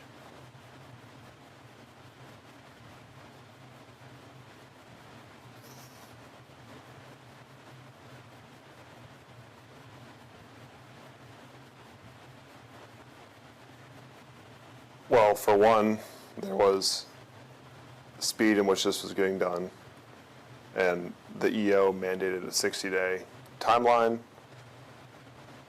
We needed to help him move that process along. And this is all at the request of Michael. So we came in, Michael. we spent the whole weekend reviewing grants for him. And that was what he wanted us to do. Oh, this is Michael McDonald. This is the head of NEH. Okay, the next paragraph says, grants, we reviewed all active grants for DEI involvement and marked them accordingly. Page 1 is a summarized view of the grant details on page 2 through 89.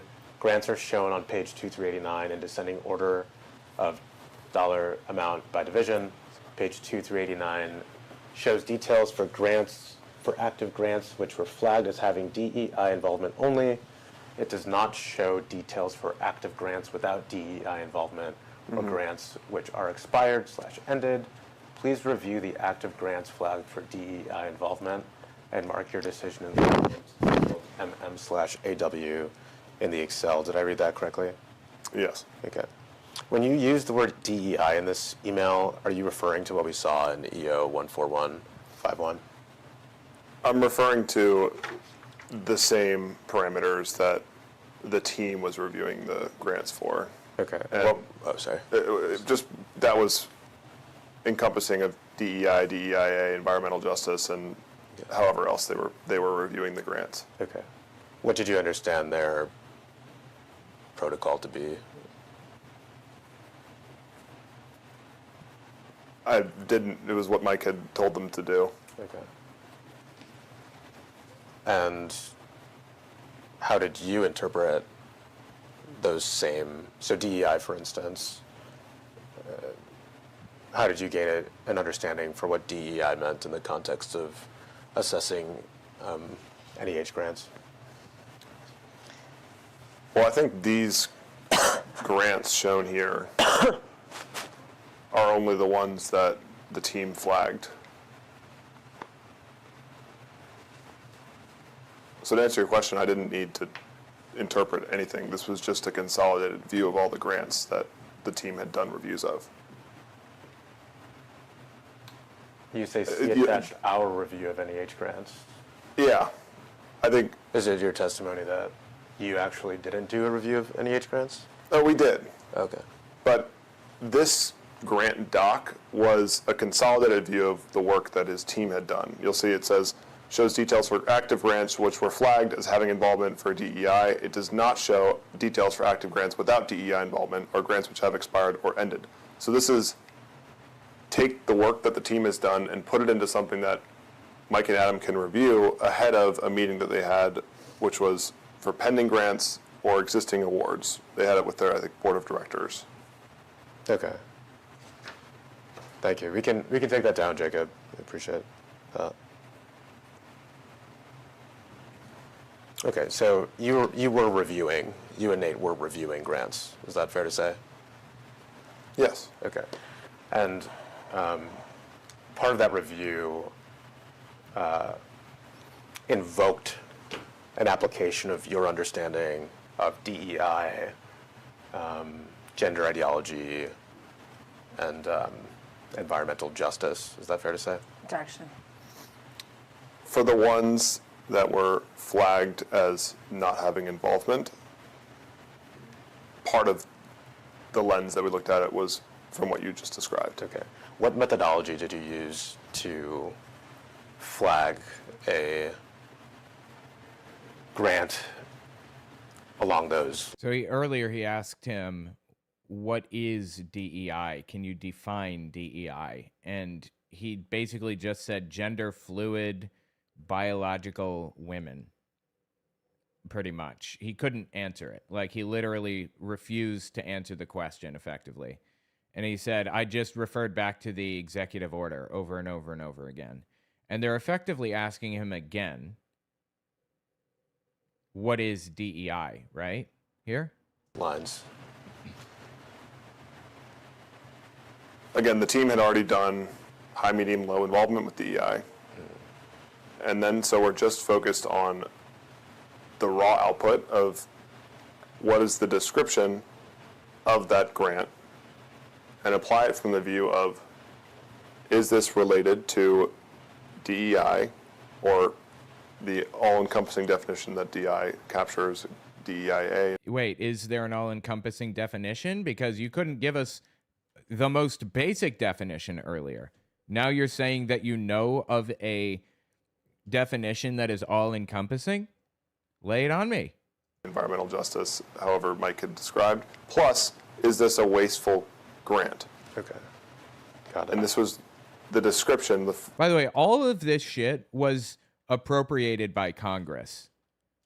They had no right to go in and do what they did. Congress decided that money should go to these things. This is not an executive branch decision. So he's describing breaking the law right now. He is explaining to these organizations how he broke the law and the decisions that he made in the process. The full-length description that the team at NEH had shared with us. Got it. Okay, so was there ever a point in time where you yourself were looking at a grant description and determining whether or not it should be labeled as DEI?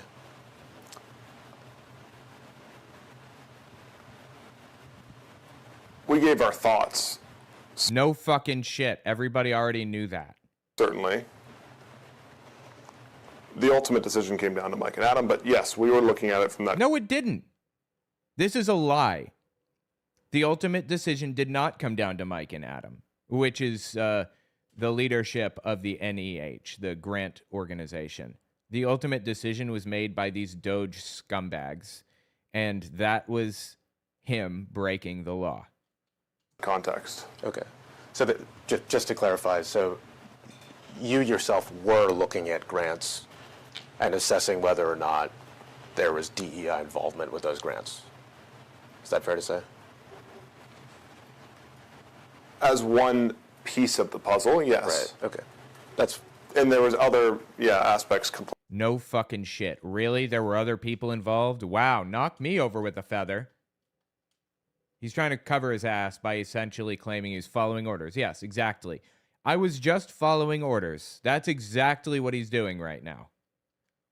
That excuse didn't hold up 75 years ago, and it's not going to hold up today either. Playing into that, but Right. and we ultimately deferred to Adam and Mike, but we relayed our perspectives. Yeah. Just bullshit. We know that for a fact. This is bullshit. He's making this up. You've said that a number of times, and I've understood, yeah. But Great. I'm asking you about how you were actually assessing the grants as you privately looked at them, which I can ask. Did you ever sit down, not with Mike and not with Adam and not with Nate, and review grants for DEI involvement on your own? The answer is yes, and they actually deposed his boss already 5 days before and know the answers to a lot of these questions already and are waiting. They're giving him the rope to hang himself, basically. Objection. Yes, as one piece of the puzzle. Okay, great. As one piece of the puzzle. And same for gender ideology. Is that fair to say? That'd be fair. Okay. And economic justice, right? That'd be fair. Okay. Or excuse me, environmental justice. Is that fair?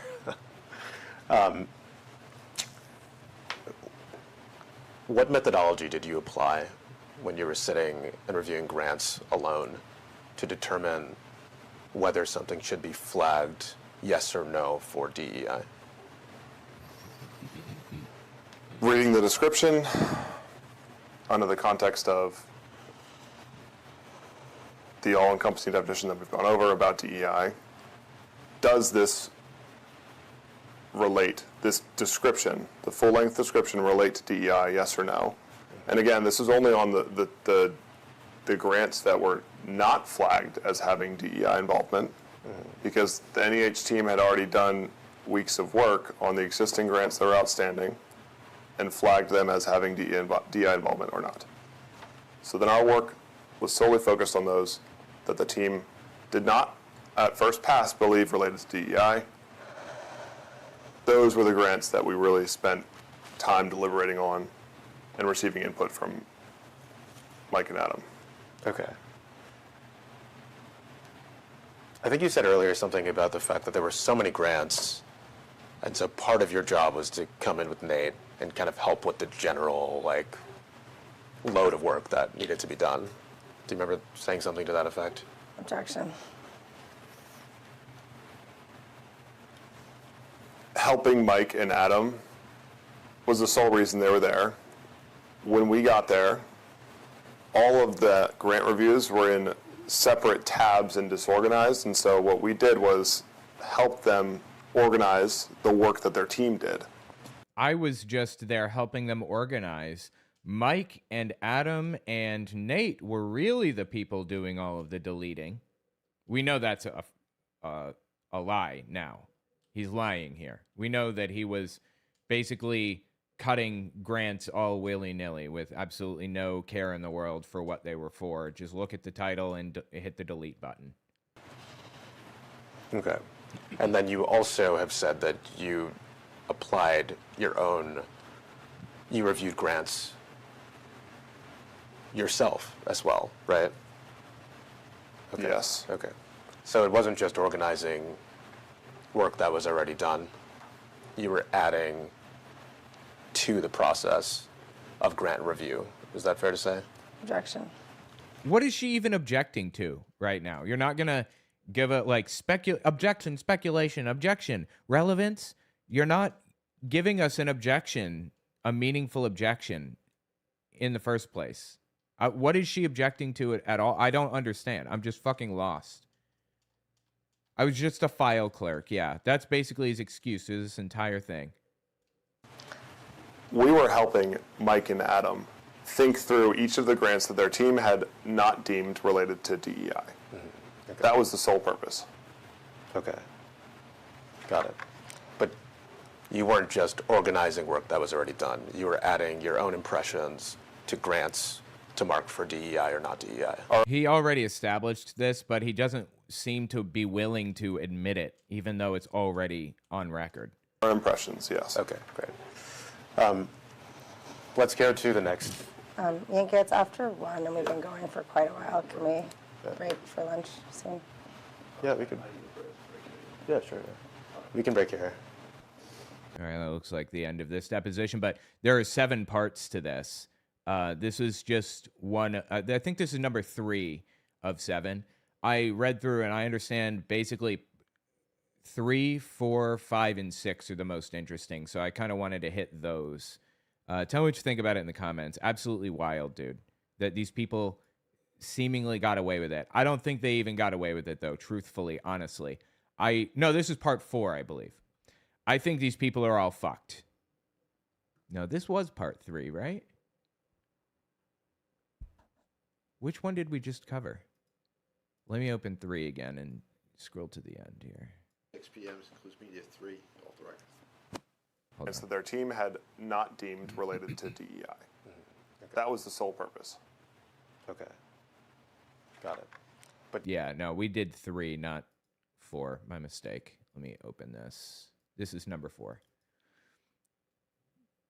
And this one seems to have some really insane spots in it. All right.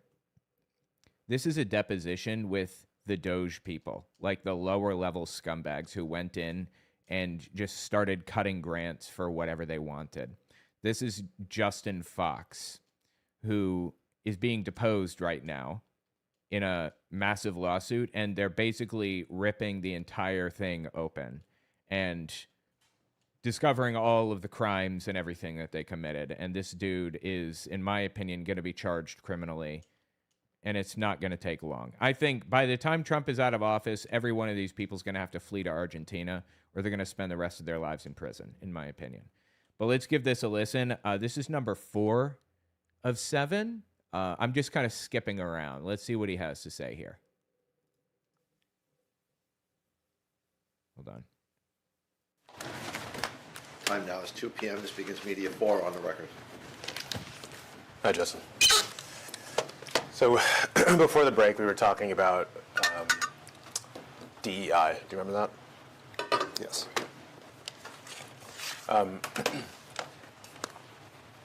Was screening grants, projects, etc., a directive for DEI, a directive that came from DOGE? No. From the executive order. Okay. The executive order was basically the guideline for what DOGE was supposed to do, and DOGE was instructing these people what to do. Are you fucking kidding me with this? And did you apply that same? Did you apply those executive orders to several agencies during your time with the government? Yes. Okay. Which other agencies did you apply them to? Every agency that we went to. Okay. And that's the EO about DEI and the EO about gender ideology? And the EO about initiating a DOGE lead and finding optimization savings. Optimization savings, please. Great. But those two were included in... Included in the scope of what we were focused on. Got it. Who told you to apply those executive orders to your work at grants, or at agencies?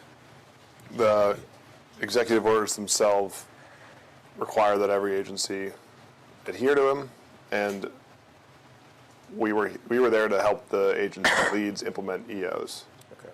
That was just the protocol for the small agencies team. Okay.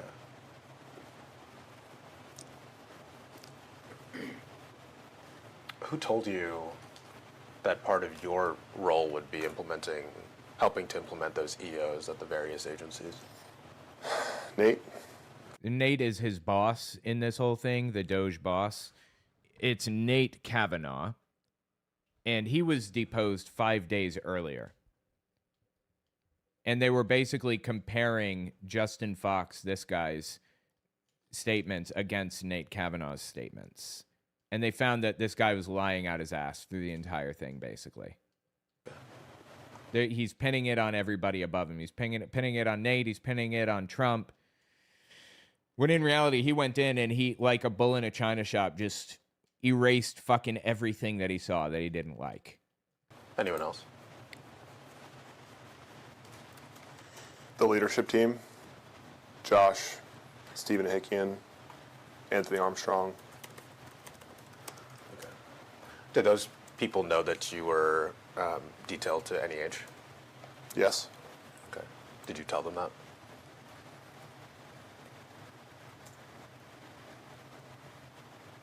I can strike that. How would they have known that you were detailed to NEH? We were focused on all of the small agencies. We probably had, the 100 agencies that we were detailed into. Okay. Yeah.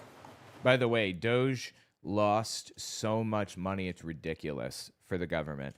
They claimed to have saved 160 billion, but it was at most probably closer to 2.3 billion at absolute best. However, they cut 33% of the IRS audit force or whatever, which lost $330 billion in tax revenue. We make 7 times the amount that we spend when we fund the IRS. So if we put $1 million into funding the IRS, we get 7 million back in tax revenue that otherwise would have been missing. And they cut 33% of the workforce, or somewhere in that vicinity. So Doge didn't save money. They actually lost money, like a lot of fucking money.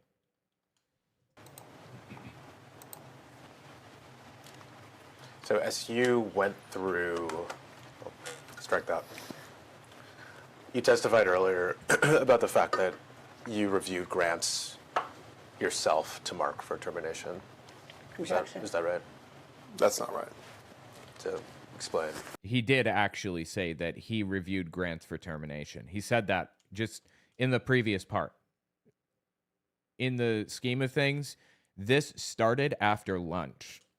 Part 3, which we watched earlier, was immediately before lunch. So he said that about 30 minutes ago, or maybe an hour ago. Why that's We mark our interpretation of grants and whether or not we think it adheres, and that's we as in Nate and I, and we present that back to the agency leads, who ultimately make the final decision. But what were you marking? This is a lie, by the way. Compliance with the EOs being relating to DEI or wasteful spending in the context that we were just talking about.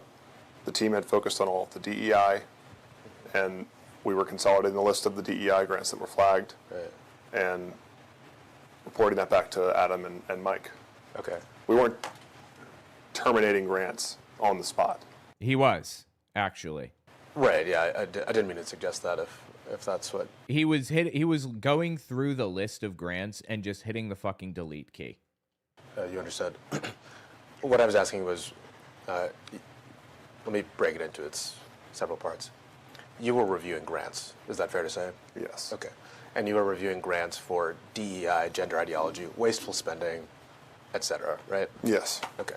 But including those 3 specifically, right? Plus others, but those 3 explicitly you were using to assess or analyze the grants. Is that fair to say? Yes. Okay. And was it your understanding while you were doing that that the grants that you marked yes for under those concepts would be teed up for later termination? Objection. Subject to Adam and Mike's input. We read through. Blaming everybody but himself. I was just a piece of the puzzle. I wasn't the main actor. I didn't delete anything. This is all a lie. We all know this to be a straight up bald-faced fucking lie. He was deleting grants like mad. Through all of them and explained what we felt. By the way, most of the people who were fired by Doge, quote unquote fired, were brought back like a few months later after Doge disbanded with back pay and everything. Like nothing that Doge actually did really stuck. Some things stuck and it was damaging, but they didn't save practically any money. A lot of the grants they deleted, that stuck. But the people that they fired and some of the agencies that they closed didn't, that didn't stick. They had to continue paying these people anyway after lawsuits played out. They stole a disgusting amount of money from us, from me and from you. Hence the column for Mike McDonald, Adam Wolfson to tag as keep. Right. McDonald and Adam Wolfson were the head of the NEH, the grant organization that made these decisions, that funded these organizations or whatever, basically. Right. I guess I'm not. We'll get Procedurally. Yeah, right. We'll get there. That's not exactly the question I'm asking. Was it your impression at the time of marking those grants that that was somewhere on the pipeline towards termination of those grants? Did you assess them with the sense that these are grants that if I say yes, DEI, it would be moving that grant closer to eventual termination? Objection to form. The answer is yes, and he already answered this previously, but he keeps wanting to beat around the bush and not just admit what he did.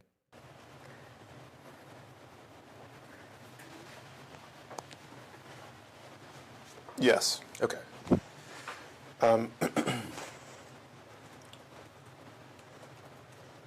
So as you were going through the grants, and again, you noted that you did private review of grants for DEI and wasteful spending, right? Yes. Objection. As you were doing that, what informed your understanding of whether a grant had DEI? Can you define DEI? In the previous part, he couldn't. They'd said, can you define DEI? And he could not define DEI. They're asking him this again. In a minute, you're going to hear him explain why he deleted information from the database about the Holocaust.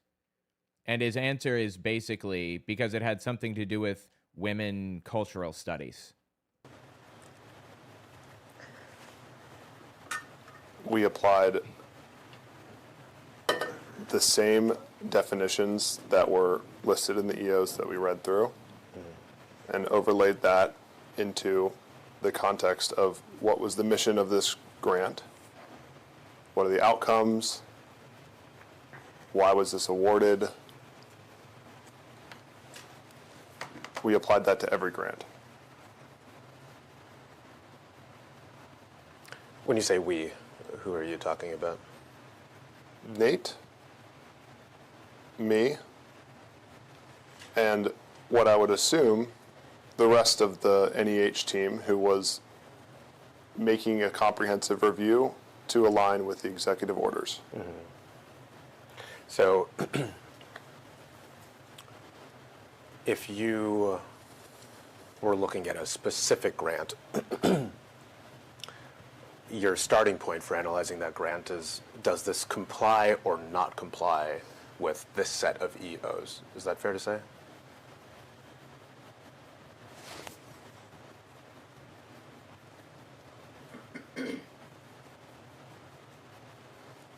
Does this present, the way that we framed it was, does this potentially conflict with the EOs? Okay. If it did, Mike and Adam, this is what we think, why it conflicts. What do you think?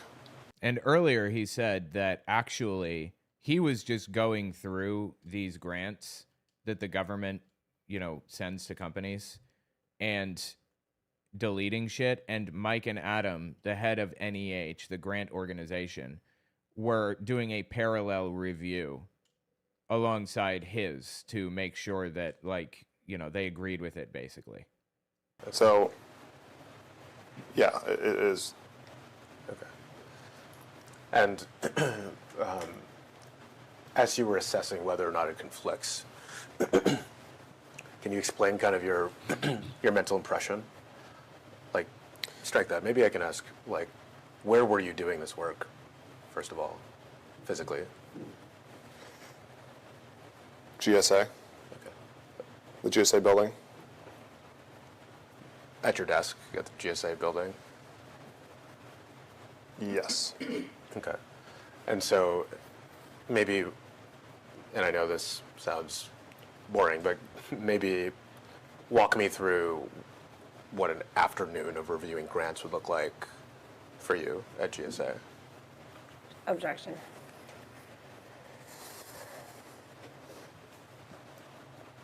Interesting that they're completely ignoring the objections. I've never seen that happen in a deposition before. I'm not a lawyer. I don't understand how it works, I guess, but it's just very odd. The list that I'd consolidated from Mike's team has details from EGMS and Brett Bobley and team on each grant.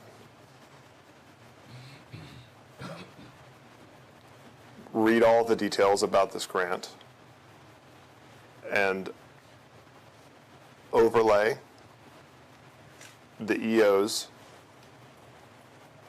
mission and what we're trying to find on top of this grant. Okay. Would you think it's fair to say that after looking at hundreds of these, you had synthesized some sort of kind of easier way to assess whether a grant conflicted with an EO? Obviously, that's true, right? Obviously, he just started looking for words like gender or like, I don't know, gay or something. We know that because they deleted shit like information about the Enola Gay, the plane that flew the atomic bomb to Japan. They just deleted a bunch of shit like that. Didn't require you to go to the EO every time and read the whole thing?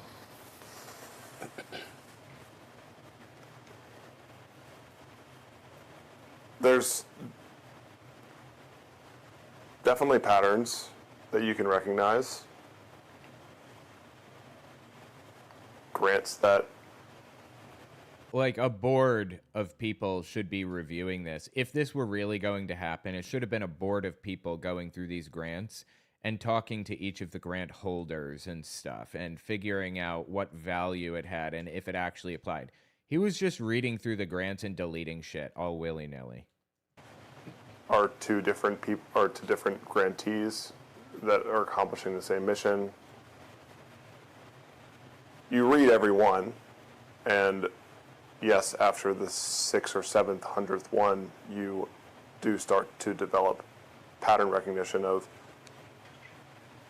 how each grant is infringing or not on the EOs. Did you read every one? Yes. What were some patterns that you noticed?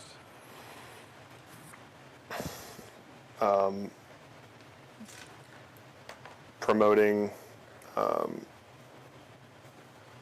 LGBTQ study. Promoting an LGBT study? Are you fucking kidding me? You were deleting grants if they were studying anything to do with the LGBT community? Like, you don't see how that could be valuable? Again, this shouldn't be done by a single individual or even like a few individuals going through all of these grants. It should be a board reviewing every single decision. At best. Stipending research. This is also money that was apportioned by Congress. Congress chose to fund most of this shit. The executive branch had no place going in here and doing this. On gender fluidity.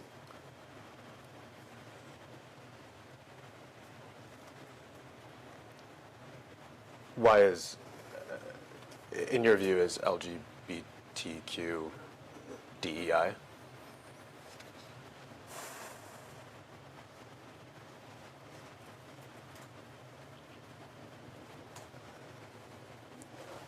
This is based on the EO discussing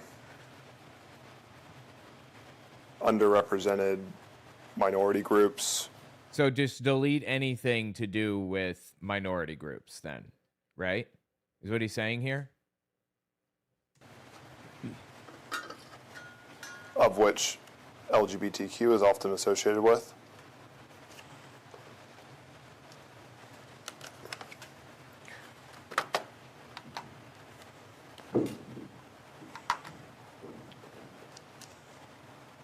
So, I guess in synthesizing, and strike that, part of your synthesis of the EOs was that LGBTQ stuck out as obviously contrary to the spirit of those EOs. Is that kind of what you're saying? Objection. Not entirely. Okay. What a piece of shit, dude. I hope that this dude, like, this is usually how it works in transitional justice systems. Transitional justice is the modern term for denazification. When a dictatorship falls to democracy again, which is absolutely going to happen sooner rather than later in the United States, because we have a strong history of democracy in the U.S., of respecting democracy. When that happens, you get a transitional justice system and 3 levels of people who pay the price for what they did. You've got the arch criminals, people like Elon Musk, Donald Trump, Kristi Noem, whoever. And then you have the second level of criminals, which go through what's called lustration. That's these people right here. You vet these people, you vet everything that they did, you dig up everything, and you put it all on record, and you charge them with crimes and usually send them to prison for the rest of their lives. And the third level of criminal, or I guess arguably criminal, are just the normal people like the MAGA supporters who helped in this process, who contributed money or time or volunteered or whatever. And they are subjected to truth commissions, which dig up everything that these people did and they name and shame them and put their faces on posters all over town so everybody knows exactly who it is. This guy, the arch criminals in our situation may not go to prison, but this guy will be subjected to lustration and is in that category of criminal who will pay the price for what he did. He's not important enough to the arch criminals to protect. The arch criminals are going to be worried about themselves. So everything that this guy is saying right now is going to absolutely fucking bury him sooner rather than later. Just wait and see. I promise that's what's going to happen to this piece of shit. Why do you say not entirely? Oh, I'm sorry. Yeah, I also wanted to grab this clip. Hold on. This was at 12:08. Let me just zoom in 1 second here. 12:08.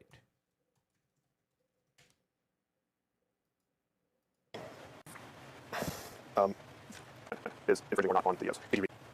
There's definitely patterns that you can recognize. Grants that are two different grantees that are accomplishing the same mission.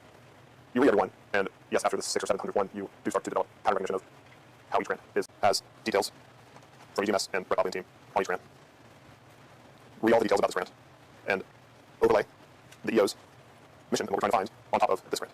You think it's fair to say that after looking at hundreds of these, you had synthesized some sort of easier way to assess whether a grant conflicted with EO that didn't require you to go to EO every time and read the whole thing? You read every one, and yes, after the 600th or 700th one, you do start to develop pattern recognition of how each grant is infringing or not on the EOs. Did you read every one? Yes. What was the patterns that you noticed? How each grant is. Hold on 1 second. You read every one, and yes, after the 600th or 700th one, you do start to develop pattern recognition of how each grant is infringing or not on the EOs. Did you read every one? Yes. What was the patterns that you noticed? Promoting an LGBTQ study, citing research on gender fluidity. Why is, in your view, is LGBTQ DEI? This is based on the EO discussing underrepresented minority groups, of which LGBTQ is often associated with. So, I guess in synthesizing, sorry, that part of your synthesis of the EOs was that LGBTQ stuff. What was the patterns that you noticed? I'm sorry, I'm just trying to get the right clip here. What was the patterns that you noticed? Promoting an LGBT. I want to get your understanding of what you're doing day-to-day and canceling and reviewing these grants. Contrary to the spirit of those EOs, is that kind of what you're saying? Objection. Not entirely. Okay. What do you say not entirely? Do you have a specific grant in mind? We'll come to that, but I want to get your understanding of what you're doing day-to-day and canceling, right? Okay, that works. I'll grab this. What you're saying? Why do you say not entirely? Yeah, I'll grab this. What's his name? Justin. Justin Fox of DOGE explains why he thinks LGBT studies are DEI. Says it's about minority groups. Now export this. There we are. All right, let's continue. Obviously contrary to the spirit of those EOs. Is that kind of what you're saying? Objection. Not entirely. Okay. Why do you say not entirely?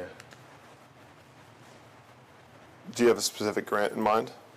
We'll come to that, but I want to get your understanding of what you're doing day to day and canceling and reviewing these grants. Pardon me. This dude has such a punchable face. And you were asking what again, specifically about LGBTQ relationship to DEI? Yeah. Is it fair to say that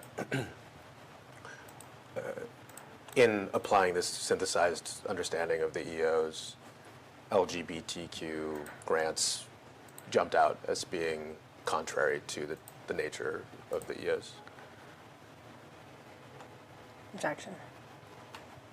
Objection over fucking what? What are you objecting to? Contrary to the nature, meaning conflicting with. Conflicting with, yes.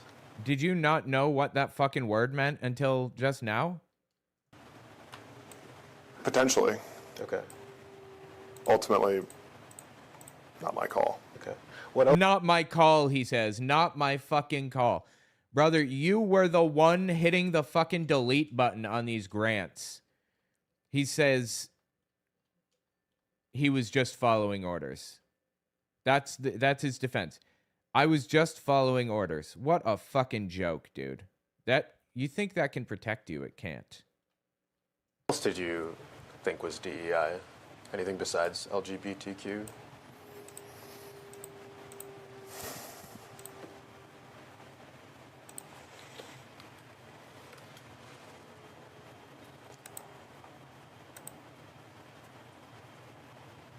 There's an answer here.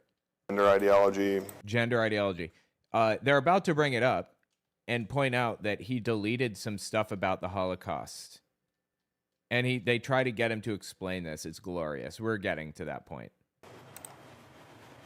Race, cultural, or underrepresented cultures. And just to be clear, marking something for DEI was a precursor to cancellation. Objection. What is the objection? It informs Mike and Adam to make a decision. Oh, bullshit. He was the one deleting this shit, and everybody knows that. He admitted it earlier. But you understood your marking of a grant as DEI to be a precursor on the road to potential cancellation. Is that fair to say? Being in conflict with an EO, potentially. Okay. And one of those EOs was about DEI. Reducing spend on DEI grants. Right, okay. And so you said race, underrepresented groups. Why would you suggest that grants about those issues be terminated? I didn't suggest they be terminated. Come on, dude. Really? Well, what did you think you were doing? You think you were promoting these grants, mark them DEI, so that they can get more funding? Did you think that's what was going to happen when you marked them? Please. I only tagged their relationship to DEI, diversity, equity, and inclusion. You had no clue what was going to happen after that, right? With the understanding that you marking that would serve as a precursor, a signal to cancel those grants, right? Objection. Signal to review those grants. On the road Review for fucking what? Review for what? For deletion. to termination, right? Objection. If that's what they wanted to do, yes. Well, I'm a little confused. Your goal with DOGE was to save money, right? Reduce the deficit and apply these EOs on the road to those goals, right? Objection. What a slippery scumbag. To assist agency heads with being in compliance with the EOs. Part of the EOs were to find savings through reduction in spend. Right. Which we now know, of course, that DOGE cost substantially more money than it saved, like by a wide margin. They cut the IRS task force by 33%, which cost $330 billion or something like that. And DOGE itself cost something like $200 billion. And they claim that they saved $110 billion, when in reality, they only saved like $12 billion or something at most. I looked these numbers up earlier. They're in a previous part if you want to see them. But the point is, they saved almost nothing. And what they did save was reversed by the deletions that they did. Because spending money generates money, especially when it comes to the IRS. Right, okay. And so part of, we discussed this, hours ago. Part of your work was to help to identify grants for termination, right? I'm not saying you terminated them. I just want to be clear that we're kind of collating these things. I'm not saying them all at once. Part of your job was to identify grants for potential termination. Is that fair to say? He can't even say that. Are you kidding me right now? For the review of Mike and Adam to comply with the EO. Bro, he is desperate to pawn this off on somebody else. He knows how absolutely fucked he is. Reviewed that this grant was not in compliance with the EO. Ultimately, it's their decision to cancel it. And we were helping them review these grants in the context of adherence to the EO. In the context of the grants potentially being terminated. Relating to DEI. Relating to DEI. That's what we give to them, is the grants that are not in compliance with the EO's mandate, ultimately their decision to terminate. Okay. And so you said not in compliance with the EO's mandate. Earlier you noted that things that jumped out to you were LGBTQ plus issues, oppressed minorities, race, etc. Is that fair to say? He already said yes. Those stood out to me as relating to DEI. Okay. So, would you, just applying one, let's take LGBTQ, was it whether the author was identified as LGBTQ? It was completely arbitrary at the end of the day. And yes, in some cases it was the author. In some cases it was the description of the study. I mean, it was just whatever they felt like that day. Was it whether the grant mission was about LGBTQ? What were you assessing? Objection. There's a grant description, and we were assessing if that had related to DEI. Okay. LGBTQ being one form of DEI that you've explicitly stated in the deposition, right? A form of it. Okay. Race being another one. Wasteful spending being another one. Sure, yeah, but race is another one too, right? No, wasteful spending is not one, quote unquote, of those things. You're deleting things to reduce wasteful spending, and the things that you're deleting that you view as wasteful spending is anything related to the LGBT community, up to and including information on the Enola Gay, the plane that flew the atomic bomb to Japan. I mean, how fucking stupid is that, really? Objection.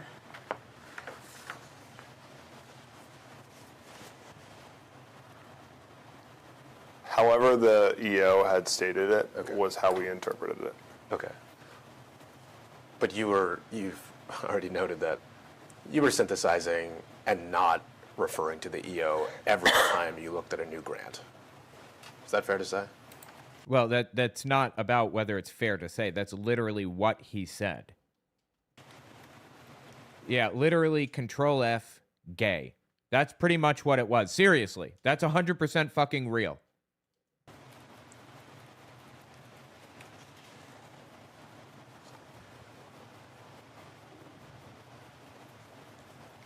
That's fair to say. Okay.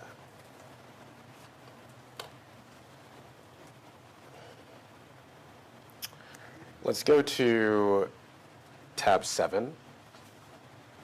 I think this will be exhibit 8.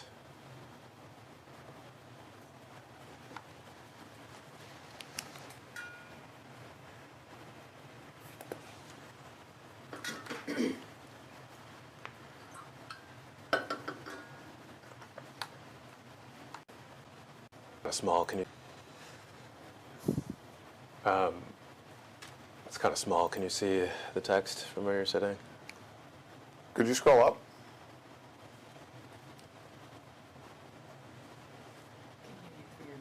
Wait, I'm not sure why they're scrolling up. Why do you, he asked a simple question. Can you see the text? Oh, he can hear through the, okay, that's helpful, thanks. Or what document is this? This is US-0000455132. So I'll represent that this is the attachment that was referenced in Exhibit 7 in that email from you to Mr. McDonald and Mr. Wolfson that we reviewed before the break. Mr. McDonald and Mr. Wolfson are the heads of the NEH. McDonald was a Trump appointee, basically, and they were all trying to delete anything DEI related from government grants. Which one was that? Which email? It's the one that said, had the grants section bullet, and it said we reviewed all active grants for DEI involvement and marked them accordingly. Remember that? Yes. Okay. So this is the document that was attached to that email. And if you scroll down a little bit, Jacob, I'm sorry, I'm doing the same thing. Can you scroll down, Jacob? Thanks. Keep going.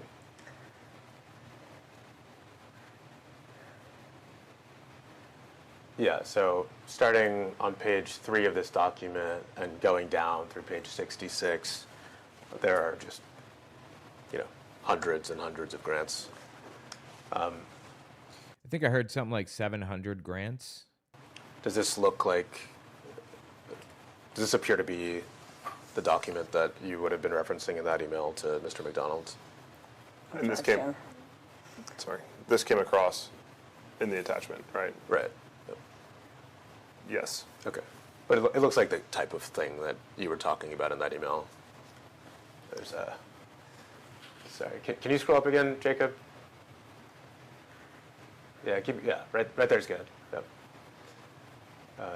There's a column all the way to the left that says yes/no DEI ? Then there's the next column is division. The next one is number. The next one's award number. Wish we could see the screen. And then if you keep going, there's a DEI rationale. There's the MM/AW that I think we read earlier in one of the emails. Does this look like it comports with your understanding of the document that was being referenced? For that email, yes. Yeah, okay. Do you recognize this document? It is one of a few that looked very similar to this. Okay.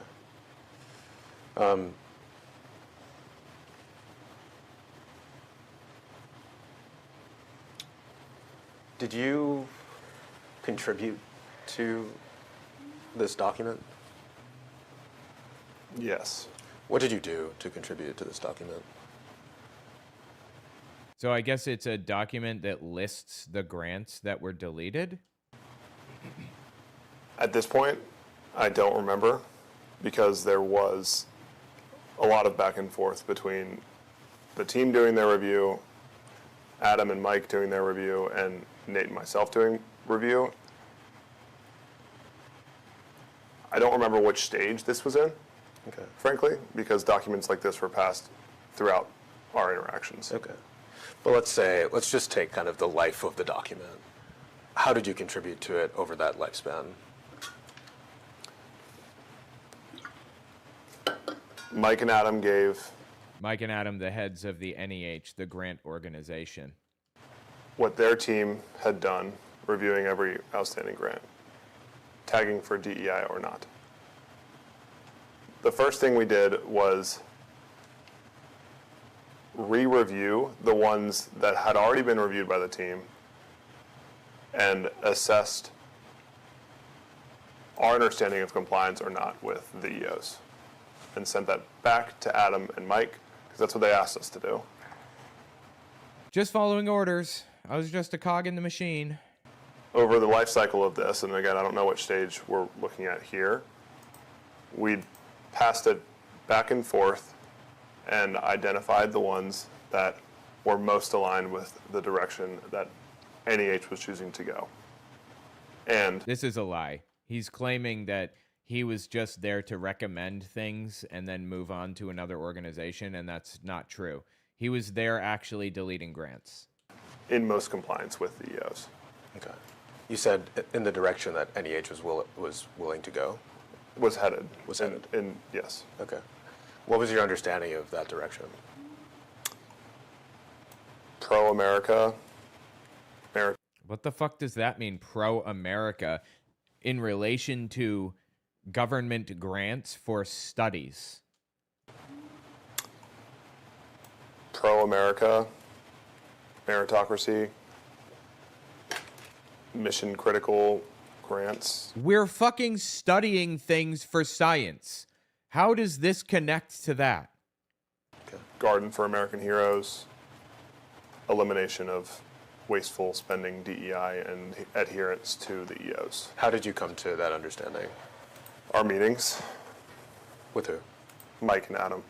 This is fucking insane, dude. I gotta grab this clip. Give me a second. 24, 21. Compliance with the year. We passed it back and forth and identified the ones that were most aligned with the direction that NEH was choosing to go. And over the life cycle of this, and again, I don't know what stage we're looking at here, we passed it back and forth and identified the ones that were most aligned with the direction that NEH was choosing to go. And in most compliance with the EOs. Okay. You said in the direction that NEH was willing to go? Was headed, yes. Okay. What was your understanding of that direction? Pro-America, meritocracy, mission-critical grants, Garden for American Heroes, elimination of wasteful spending, DEI, and adherence to the EOs. How did you come to that understanding? Our meetings, With who? Mike and Adam.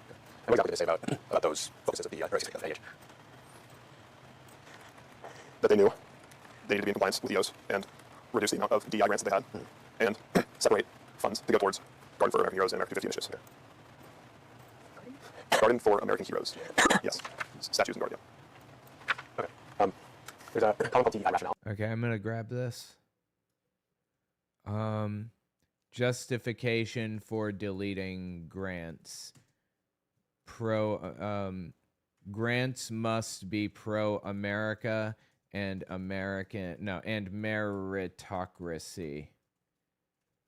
Justin Fox of DOGE. And then export markers. Here it is. Export. Start. There we are. Okay. Of NEH. For American Heroes, elimination of wasteful spending, DEI, and adherence to the EOs. How did you come to that understanding? Our meetings, With who? Mike and Adam. Okay. And what exactly did they say about about those focuses of DEI, or excuse me, of NEH?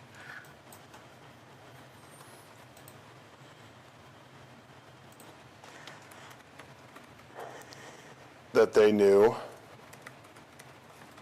they needed to be in compliance with EOs and reduce the amount of DEI grants that they had and separate funds to go towards Garden for American Heroes and America 250 initiatives. Okay.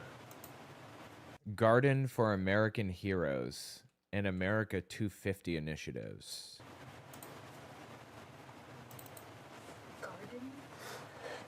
Garden for American Heroes. Yes. Statues and garden, yeah. Interesting. Okay. There's a column called DEI rationale. Do you know who would have contributed to the entries in that column? Me and Nate. Okay. He's been pawning off a lot of the blame for what he did onto his boss, Nate. I'm hesitant to believe basically anything that he says Nate did rather than him. And I think I understood you to be saying earlier that you would read the grant description and then make a judgment based on your understanding of the EOs to fill in this column. Is that a fair recounting? Directionally, it is. Okay. Directionally? Anything you want to clarify about it? Yeah. Sure. Part of it is framing, assisting Adam and Mike with their review, right? So Oh, please. I was just a cog in the machine. It wasn't me. I wasn't making these decisions. part of what we did was pulling in a large amount of data from different sources and putting it into something that is digestible for the team, because Adam and Mike are going to review every grant, but we need to convey our thoughts about DEI rationale. Okay. So how did you, like, any of these rationales, how would you have actually gotten from the description to that DEI rationale in the column of that same name?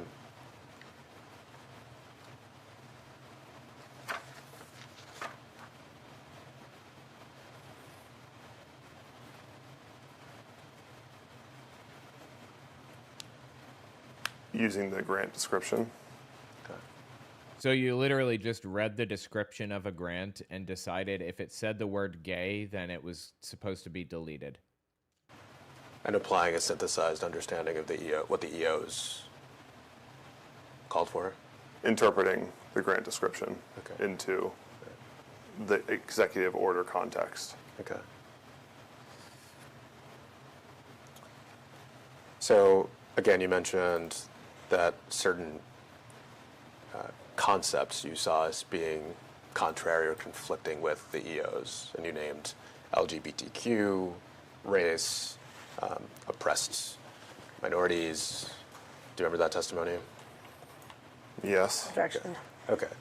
What is the objection here? I don't know why she keeps just randomly saying objection. So, like, is it your view, or while you were doing this, would you say it was correct to kind of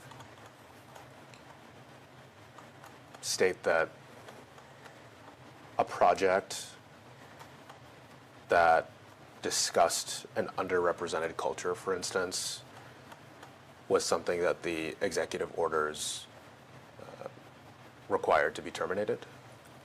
Objection. Required to be terminated? No. Okay. Is the issue with the word required? I guess, why did you repeat that particular clause? The EOs are meant to instruct how to frame the problem, Okay. and eliminating wasteful spending and DEI grants was the mandate. Okay. So there's 60-something pages here, thousands of grants. Did you write all of those rationales? Interesting. They wrote rationales for every single one of them, apparently, and we have those. Reviewing the grant description, you can extract and highlight key texts, right? As we said, there are patterns to what is related to DEI. It's not Garden for American Heroes. It's typically involving underrepresented cultures and communities. I mean, right now he's describing what he wanted to delete from government grants. Anything related to underrepresented communities is what he just said. Typically involving underrepresented cultures and communities, race, LGBTQ. And that informs what's written in DEI rationale. Okay, so you didn't write those descriptions. We edited and wrote on top of, but they pull out the key words and phrases from Give it a fucking rest, dude. You seriously can't just admit that you wrote these descriptions? grant description. What pulls out the keywords and phrases? I do. Me. There's extractors that you can layer on top of Excel. Oh my God. Oh my God. This is where he's saying he used ChatGPT for this. To grab the keywords, and then you can pull in how it frames in the context of the EO. When you say, okay, so what extractor did you use to pull out keywords from the Excel? Well, Excel has a lot of native functions to pull out keywords. You can overlay that on top of grant descriptions.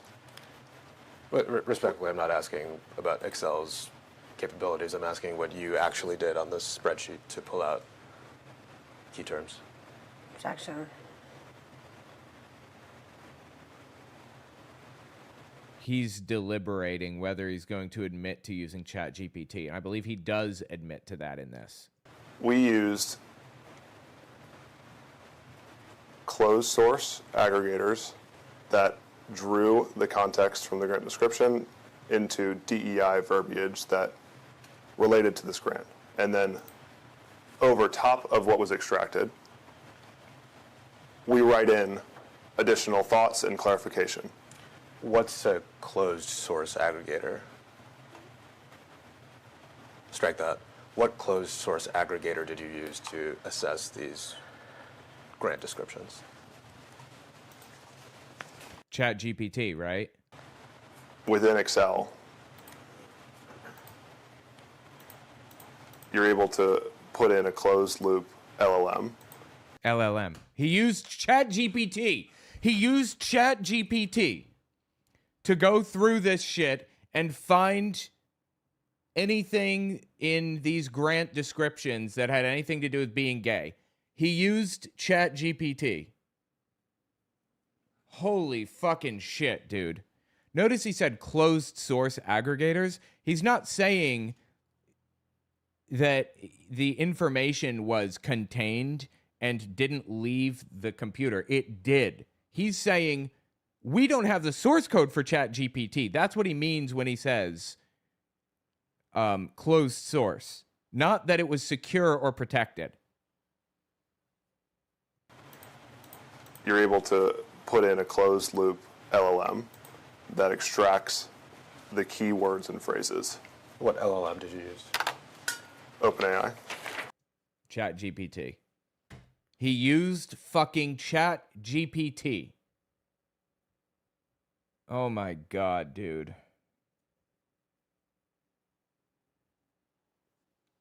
I gotta pull that clip. Let me just, let's see, 3148. Respectfully, I'm not asking about Excel's capabilities. I'm asking what you actually did on this Phrases from grant description. What pulls out the keywords and phrases? The extractors that you can layer on top of Excel that grab the keywords, and then you can pull in how it frames in the context of the EO. When you say, so what extractor do you use to pull out keywords from Excel? Well, Excel has a lot of native functions to pull out keywords. You can overlay that on top of grant descriptions. Respectfully, I'm asking about Excel's capabilities. I'm asking what you actually did on this spreadsheet to pull out key terms. Objection. we use closed source aggregators that drew the context from the description into DEI verbiage that related to this grant. And then over top of what we extracted, we write in additional thoughts and clarification. What's a closed source aggregator? Sorry, what closed source aggregator do you use to assess these grant descriptions? Within Excel, you're able to play in a closed loop LLM that extracts the keywords and phrases. What LLM do you use? OpenAI. That's ChatGPT. That's the umbrella. It wasn't ChatGPT, but it's one of the LLMs in. So you use an LLM to screen the grant descriptions for certain terms? Yes. Okay. How do you come up with that list of terms? The executive order has explanations of what is involving DEI, and you keyword search into the grant description to extract the keywords and phrases that match the phrases that are listed in the EI. Okay. Holy shit, dude. That is a big fucking deal. Justin Fox used ChatGPT to decide which grants to delete, which government grants to delete. That is fucking wild. Export clip, start. I know a lot about AI, a lot. And the reason I know, the reason I know a lot about it is because I was a programmer before YouTube, and I'm still a programmer. Like I still write stuff. For example, I wrote this wavemap.us. I wrote this fairly recently. It projects or predicts who's going to win the next election, that kind of thing. I also wrote firesidewatch.com, where everyone controls the remote. You can watch videos on YouTube or whatever, and everyone can play and pause, that kind of thing. So I've been programming for many, many years. But anyway, the point is that this dude literally used an AI to decide which government grants to delete. That is insane. That is fucking insane. I cannot believe that shit. I'm going to let this play for a second, use the bathroom real fast. I'll be right back, okay? Hold on. Markers. Let me just see here. 3140. Yeah, okay. I'll be back in 1 second. That's ChatGPT. That's the umbrella. It wasn't ChatGPT, but it's one of the LLMs in. Okay. So you used an LLM to screen the grant descriptions for certain terms? Yes. Okay. How did you come up with that list of terms? The executive order has explanations of what is involving DEI, Okay. and you keyword search into the grant description to extract the keywords and phrases that match the phrases that are listed in the EO. Okay. Why did you use OpenAI to assess these grants rather than We read did them one by one? we reviewed each grant, and for the sake of efficiency, pulled out the key phrases and layered on top our view of how this overlays with the EOs. Okay. So, give me an example of a keyword that you would have. LGBTQ. Okay. And so, if a grant had LGBTQ, you Hang on. would, well, I guess the model would identify that. And then you would mark it yes for DEI.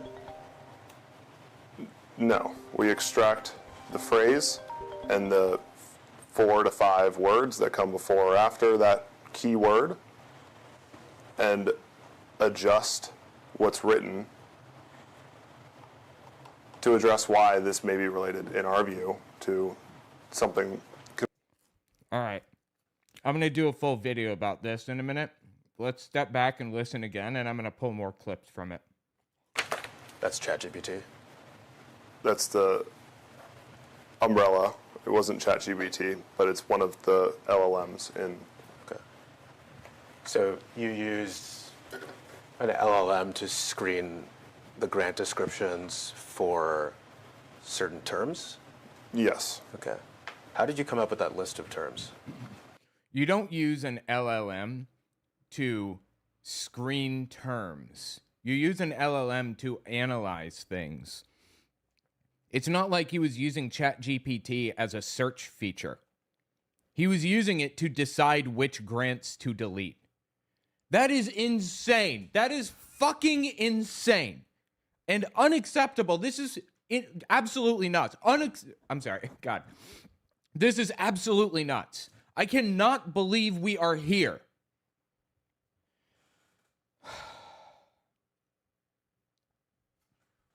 Let me give an intro. This is going to be a main channel video. Not main, but, fireside video. This is a DOGE dude. This is a deposition that just released very recently of a dude that worked for Elon Musk who went in and just randomly deleted a bunch of government grants. And he admits in this video that he decided which grants to delete with ChatGPT. He used ChatGPT. Check this shit out. This is insane. Now let me pull up a couple more clips from him.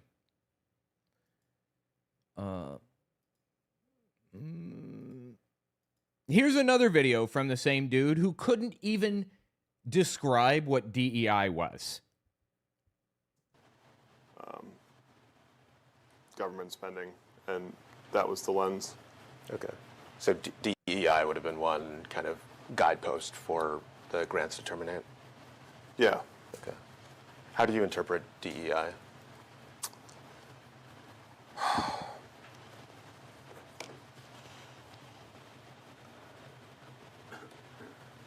There was the EO explicitly laid out the details. I don't remember it off the top of my head. It's okay. I'm asking for your understanding of it. Yeah, my understanding was exactly what was written in the EO. Okay. So can you... This is starting to make a lot more sense. I watched this previously on my unfiltered YouTube channel and thought to myself, how could he not know the definition of DEI and go in there and delete a bunch of shit based on DEI or whatever? And now it makes sense. He used ChatGPT to do it.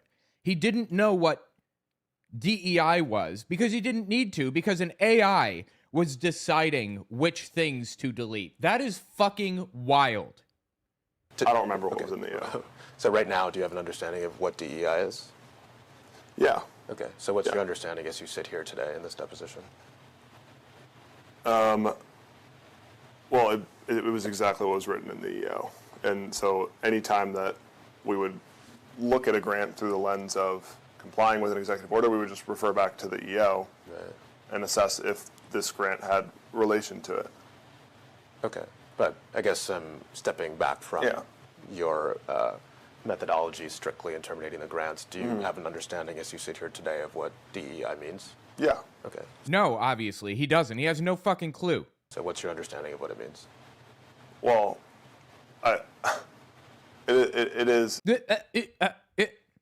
exactly what was written in the EO. Okay, so... And I don't have the EO in front of me, but that was we would always reference back to the EO and make sure that this grant was in compliance with. We wouldn't, actually. ChatGPT would. ChatGPT was the thing you were using. What a colossal fucking scumbag. How many laws were violated in that process? How many ethics violations were there by using an AI to decide which grants get to stay and which go? This is one of the more disturbing parts about this whole thing to me. DOGE was not randomly deleting things that they just didn't like because they were about gay people or whatever.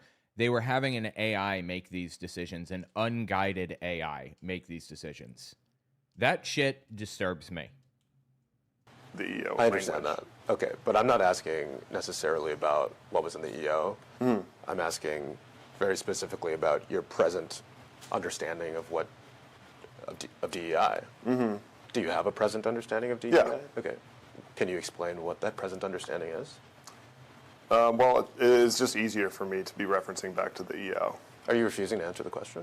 I'm not refusing to answer the question. Okay. I just feel that referencing back to the verbatim executive order was the best way for us to capture all of the DEI language. And so I think giving a high-level overview of what I could relay as DEI is not going to do justice what was written in the EO. And that's okay. Like, fact is, we're just asking for a basic description. And you know what happened as a result of them using Chat GPT to delete shit like that? It ended in them deleting stuff about Jews and the Holocaust because it related to women.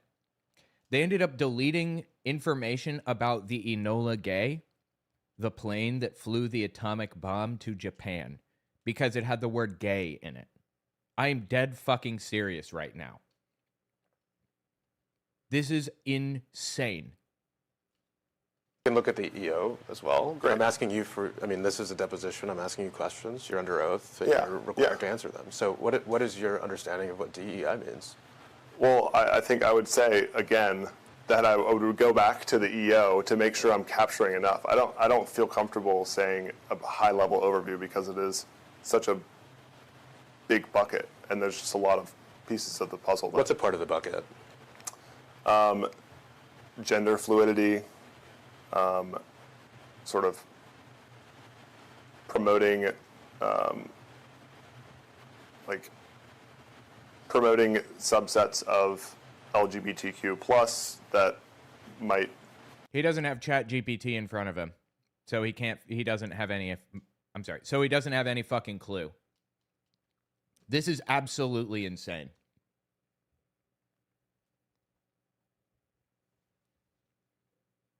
I'm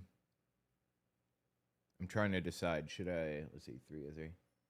Anyway, tell what you think about it in the comments. That shit is disturbing, dude. We know for a fact that they used ChatGPT to just randomly delete grants, government grants for like research and funding and things like that. What are they doing in the military with it? What are they using it for related to drones? What are they using it for on tanks? That should disturb any rational human being. Anyway, let's keep listening. I want to get to the point where he talks about the Jews. That's in this one, I believe. The executive order has explanations of what is involving DEI. Okay. And you keyword search into the grant description. ChatGPT, again, is not a keyword search. Okay, keyword search has existed since 1983. We don't need an LLM to word search things. We need it to run analyses on things. So don't try to lie about this. To extract the keywords and phrases that match the phrases that are listed in the EO. Okay. Why did you use OpenAI to assess these grants rather than We read did them one by one? We reviewed each grant. Obviously not. Each grant. And for the sake of efficiency, pulled out the key phrases and layered on top our view of how this overlays with the EOs. But it wasn't your view. It was ChatGPT's view. Oh, shit. It's snowing. That's cool. Hold up. Let's see.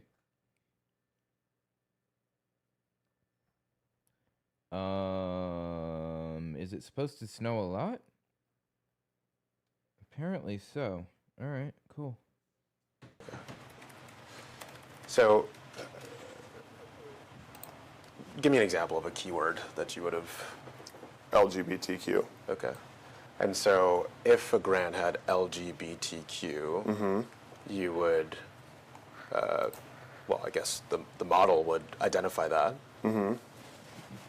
And then you would mark it yes for DEI? No. We extract the phrase and the 4 to 5 words that come before or after that keyword and adjust what's written to address why this may be related, in our view, to something conflicting with an EO. But again, it's not your view, it's ChatGPT's view. Did Mr. McDonald know that you were using an LLM to assess the grant descriptions?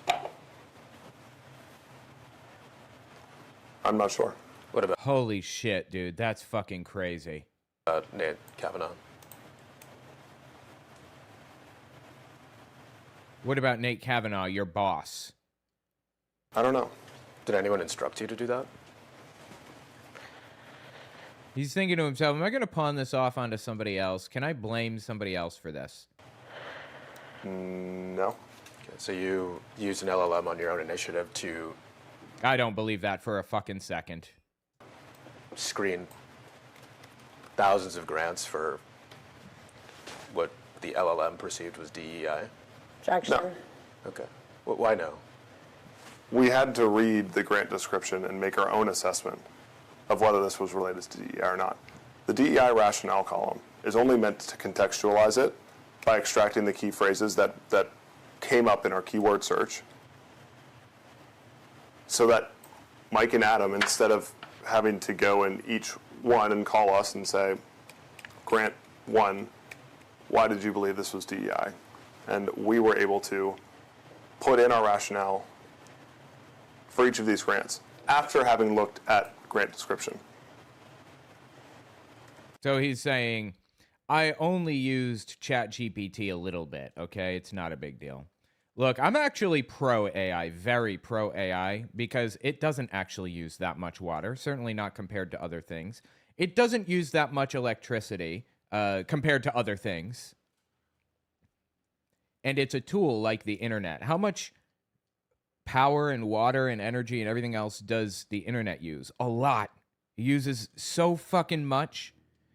But it's a tool, the internet is, and it's an incredibly valuable tool that furthers cancer research and furthers all kinds of things. It's the same with AIs. The AI furthers research and progress in so many different ways. But as a tool, it can be used for bad as well, and that's what's happening here. It was being used for bad things with little to no oversight. I have absolutely no reason to believe that this guy was giving it any oversight at all, truthfully. This is a bad use of AI, an insane fucking use of AI.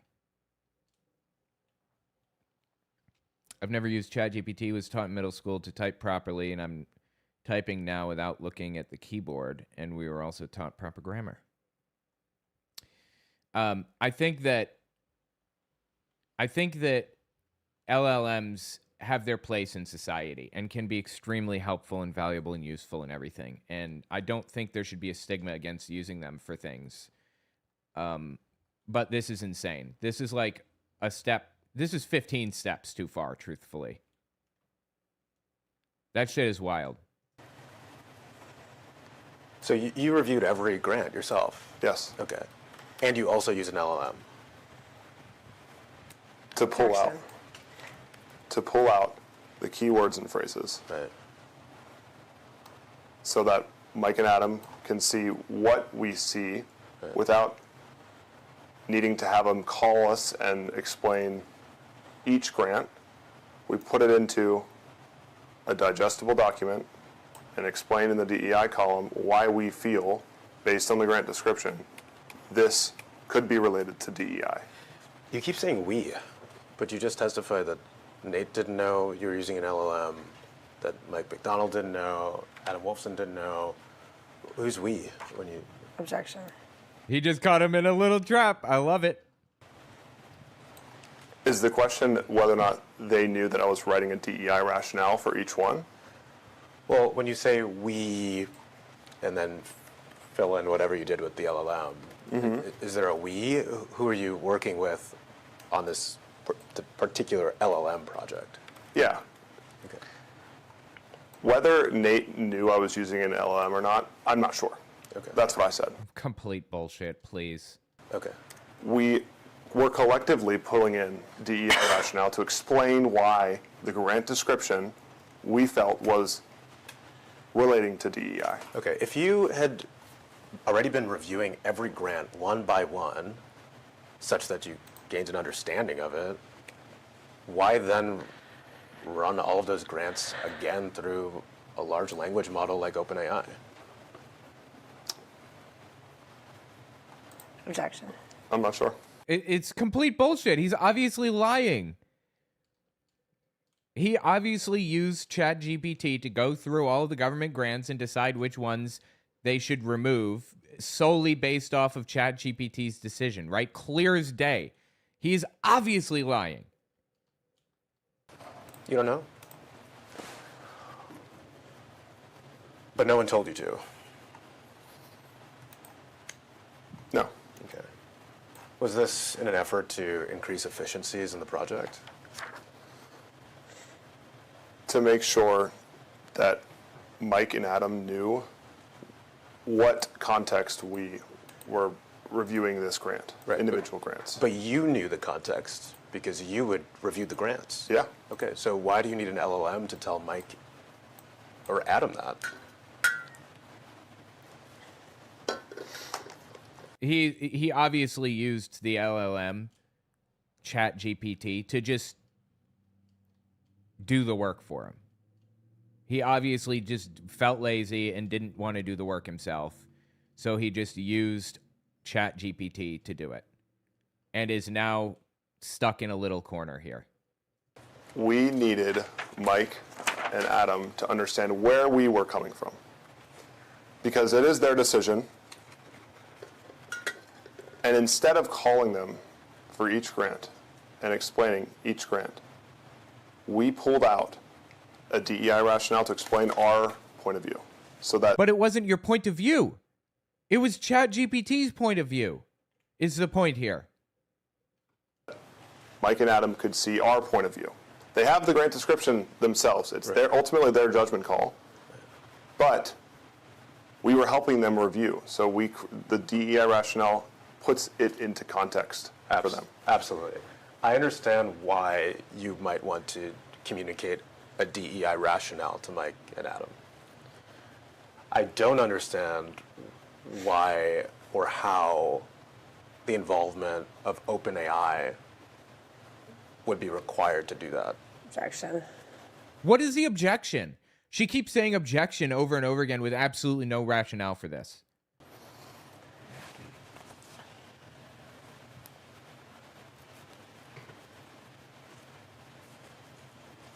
Is that a question? Why did you use OpenAI for that purpose?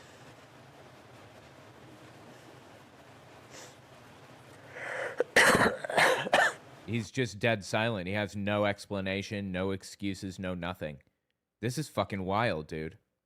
Excel functions are limited inherently by whatever you can do in Excel with formulas. And so in order to grab the phrases that we were searching for and to put it into something that we could adjust, to best contextualize it for Adam and Mike, I elected for using that. Okay, that's called search feature. You're talking about a search function. Search functions have existed since forever. We're talking about a large language model, not a search function. Why did you use the large language model? Okay. But I read every grant description. I could have just filled it out on my own. So Well, why didn't you then? Is the question here. the answer is I don't know why. I don't know. I don't know. I guess I just didn't feel like it. Okay. And, but I guess the model was pulling out whether or not a grant description involved DEI. Is that fair to say?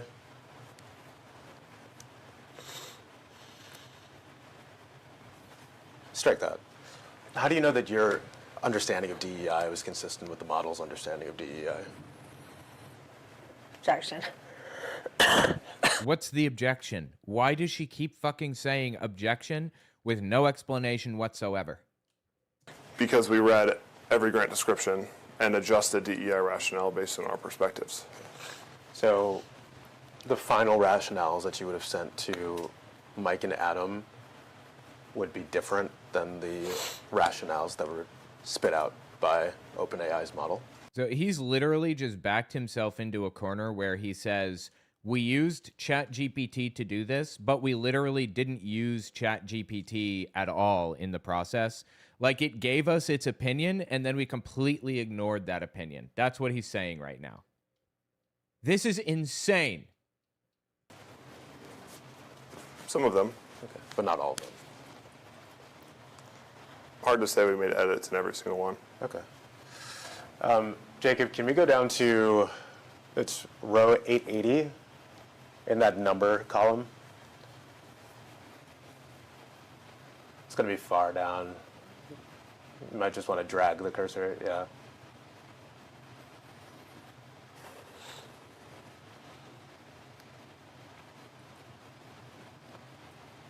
There you go. Very close. There you go. All right, it's right there. So what we're looking at is row 880 of Exhibit 8, US-0000455132. This, if you could scroll down a tiny bit, or maybe scroll up actually, just so we can see that far left column in 880. Yep. So, do you remember the far left column being DEI, question mark, yes, / Like, the thing about AI is it uses a lot of electricity, but on a grand scale, it doesn't use anywhere near as much as a lot of other things, like car production or like the internet itself. And like it or not, AI is a revolutionary tool that is completely changing everything about how we operate in society, everything, by making things more efficient. Like, cancer research is taking massive strides right now because AI can think faster than human beings can think. It's like having an assistant that knows literally everything. And ChatGPT sucks. It's not good at all, honestly. ChatGPT is at best just conversational. But there are AI models out there that are almost supernatural in how incredibly powerful and useful they are. Sorry, let me fix my... Hold on. Let me just fix my fireplace here. Yeah, there we are. Like, truly incredibly powerful tools to find answers to questions that we haven't had answers to as human beings. Claude is incredibly powerful and intelligent and indistinguishable from a conscious being at this point. In fact, the founder of Claude said they can't tell if it's conscious or not. They don't know if it's conscious. ChatGPT is weak and not, like, I don't know, it's just not very good. But there are public models that are astounding. How is AI helping cancer research massively? Let me give you, this is just one example of a field in which AI is helping move things along. Hang on, let me see if I can find an article about this. Breast Cancer Research Foundation talks about this, their website. MIT and Microsoft researchers have developed an AI model called CleaveNet that designs molecular sensors capable of detecting cancer-linked enzymes in the body. The signal could potentially be detected through a simple urine test, possibly even done at home. Similarly, AI algorithms are now analyzing mammograms and MRI scans to identify subtle patterns that human radiologists can miss or can't see at all. while digital pathology tools improve tissue-based analysis. So here's just one example of what they're referring to, famously, in the past 6 months or so, I think. They've trained this model to look at an MRI scan or an X-ray or whatever and determine if breast cancer is present 5 years before human beings could detect it. Like before it's even visible, the AI model can see breast cancer forming. Drug discovery and protein design. The 2024 Nobel Prize for AI-based protein structure prediction kicked off a cascade. Most pharmaceutical companies are now building computational protein science labs into their drug design pipelines. AI is dramatically compressing the timelines for identifying and validating drug targets. Immunotherapy. This might be the most dramatic recent advance. This one is from Science Daily. Researchers at the Technical University of Denmark and Scripps Research Institute developed an AI platform that designs protein keys to train a patient's immune cells to attack cancer with precision, reducing development time from years to weeks. The platform includes virtual safety screenings to avoid damaging healthy tissue. If you don't see how AI could be useful, it means you probably just aren't aware of how far AI has come. Having machines that are indistinguishable from actual humans will be and is horrible for the internet. Absolutely, yes, 100%, I agree. But it's a tool that can be used for good or it can be used for bad. It's being used for bad in a lot of ways, but it's being used for good as well. And we shouldn't throw out the tool because people are using it for bad. We should find ways to regulate it. The internet is ultimately, has thrown humanity into the information age and has pushed us to advance in ways that I couldn't have possibly imagined 20 years ago. The internet. Not AI, but the internet. And it's caused a massive populist uprising of right-wing nationalism and extremism. There's good and there's bad. So I think AI is an incredibly valuable tool for humanity. And throwing it out or saying it's bad for the environment or whatever when it's not bad for the environment, comparable to other tools. I mean, nobody is complaining about the internet being bad for the environment, or they're certainly not saying we should take the internet down because it's bad for the environment. That's silly. So anyway, aside from all of that, I run local AI models on my computer. That's not bad for the environment. It adds at most 50 cents a month to my electric bill to just use local AI models that are on my computer. It doesn't use additional water. It doesn't use additional electricity that's even worth talking about or anything like that. And Cleve AI, as I mentioned earlier, the model that designs molecular sensors capable of detecting cancer-linked enzymes in the body, that runs on their systems. It's not it's not damaging in the way that people seem to think it is. So anyway, I'm all for AI, fully in for AI. I think it's a tool that's advancing us in the same way that the internet advanced us as humans. But using it to replace human decision-making in government is ill-advised and fucking insane, at least. And that's what this dude did. All right, let's continue. Oh, I'm sorry. Anyway, tell me what you think about it in the comments. This is insane. This is absolutely nuts. There are 20 more minutes in this. Maybe we should finish it. Yeah, let's finish this actually first. And I also wanted to cover a couple of other things, but all right, let's continue. We got 20 minutes on this. No. We can go back up if you want, but Well, this is just what you're saying. The far left column is yes or no DEI. Yeah, right. Yes. Okay. So you can see in row 880 it says yes. Yes. Okay. And that means that this project, in your view, did have DEI such that it conflicted with the EOs that you were applying, Objection. right? Could I read it? Sure, yeah. Can you zoom into that? Just zoom in a bit so we can see the text larger, Jacob.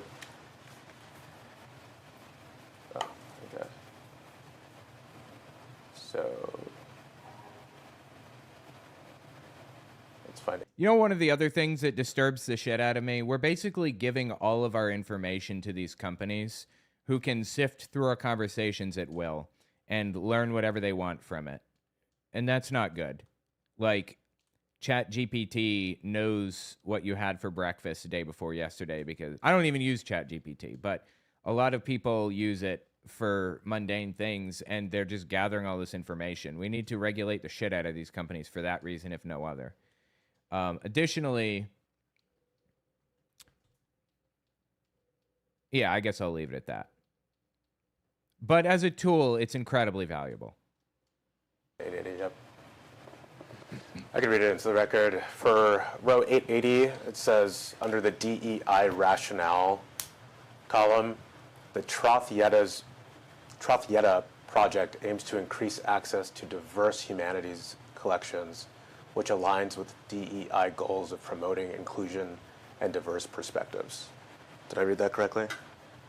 Yes. Could you scroll to the right for the project description? Sorry, I'm yelling again. I'm not sure what that has to do with the question you were asked. Why are you even looking at this exhibit? Like, it's completely irrelevant and unnecessary for the question asked. So this is in the next column over, that's the grant description. It says, the Troth-Yetta Humanities Infrastructure Project will allow interdisciplinary humanities programs and centers currently scattered across campus to be housed under one roof to better serve students, staff, faculty, campus, and visitors. In particular, the Alaskan Native Language Center and its archives will be showcased to increase student and public access to diverse humanities collections. Did I read that correctly? Yes. And then we can go back to the DEI rationale column, Jacob. Again, it says the Troth-Yetta project aims to increase access to diverse humanities collections, which aligns with DEI goals of promoting inclusion and diverse perspectives. Did you write that?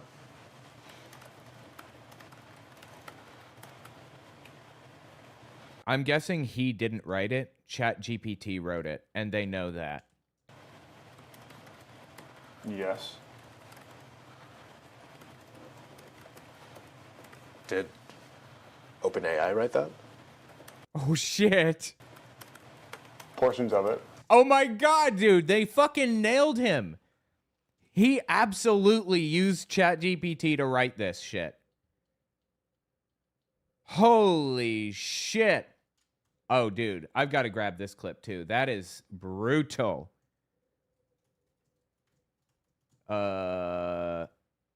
What's his name? Justin Fox of DOGE. Justification to delete grants. Oh, my God, dude.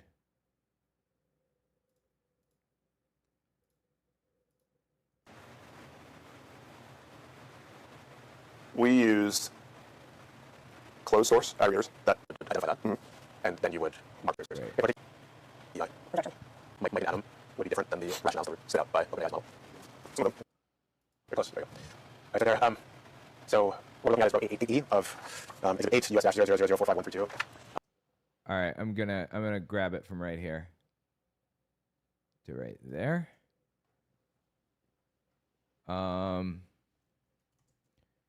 Fox of DOGE used ChatGPT to write the justifications for grant deletions. That's what I should have grabbed. And I'm going to export this one instead for grant deletions. Yeah. This, if you can set that type. Yes. Did OpenAI write that? Portions of it, Oh my God. maybe. Maybe, he says. Maybe. So tell me why this project is DEI. Objection. It's promoting inclusion and diverse perspectives. Okay. What about diverse perspectives is DEI? It's not merit. Well, it's in the name, diversity, right? It's not merit-based. Diverse perspectives is not merit-based?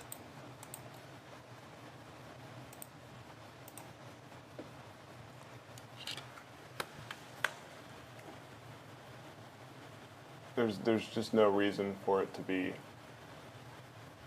This is involving DEI. It is involving. It is promoting through federal funding diversity, equity, and inclusion principles. And those principles are, I see right here, promoting inclusion and diverse perspectives. Right. Scroll to the right for the Native Alaskan language. Native Alaskan Language Center's archives showcase to increase students and public. Yeah, it is just promoting this language center and the archives. So, literally, anything about non-white, non-Christian culture at all should be removed? Are you fucking kidding me? That is a wild thing to say. That is insane. Holy shit. I've got to grab this clip too. Hold on. Which will allow interdisciplinary humanities programs and centers campus to be housed under one roof to better serve students, staff, faculty, campus. These programs and centers currently scattered across campus to be housed under one roof to better serve students, staff, faculty, campus, visitors. In particular, the Alaskan Native Language Center and its archives will be showcased to increase student and public access to diverse humanities collections. Very quickly. Yes. Let me go back to the DEI rationale column, Jacob. Again, the Trophy project aims to increase access to diverse humanities collections, which aligns with DEI goals of promoting inclusion and diverse perspectives. Did you write that? Yes. Did OpenAI write that? Portions of it, maybe. So tell me why this project is DEI. Objection. Promoting inclusion and diverse perspectives. What about diverse perspectives is DEI? It's not merit-based. Diverse perspectives is not merit-based. There's just no reason for it to be. This is involving DEI. It is promoting through federal funding Sorry, I just want to grab this clip. I want to get the whole thing. Give it a second. diversity, equity, and inclusion principles. And those principles are, as you right here, promoting inclusion and diverse perspectives. Right. Scroll to the right for the Native Alaskan language. The Native Alaskan language center archives showcase to increase students and public. Yeah, it is just promoting this language center and archives. What's wrong with diversity? What's wrong with promoting a language center? Objection. It's wasteful, non-critical spend. But you have a DEI rationale there. Objection. It is DEI, just because you're promoting a subset Alaskan Native language center and archives from diverse perspectives. A subset of what? You said you're promoting a subset. What does that mean? A minority group. Okay, so a project that promotes a minority group would be conflicting with your interpretation of the EOs. Is that fair to say?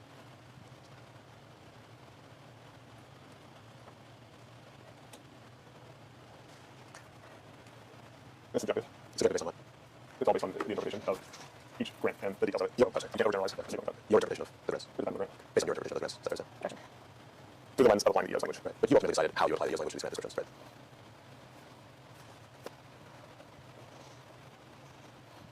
That's wild. Ultimately, I made the effort to overlay the way that the EOS with the grant descriptions, and whether they conflict or not is ultimately the decision from Adam Mike. How did you That is wild. Oh my God.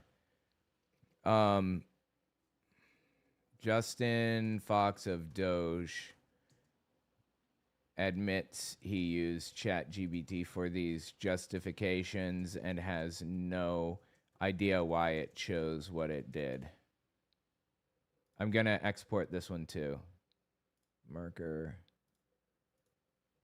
Start. Okay, back to where we were. Yeah, it is involving. Okay. It is promoting through federal funding diversity, equity, and inclusion principles. and those principles are, I see right here, promoting inclusion and diverse perspectives. This is literally just a study on Alaskan natives, I think. That's all it was. And this dude is saying that this is DEI.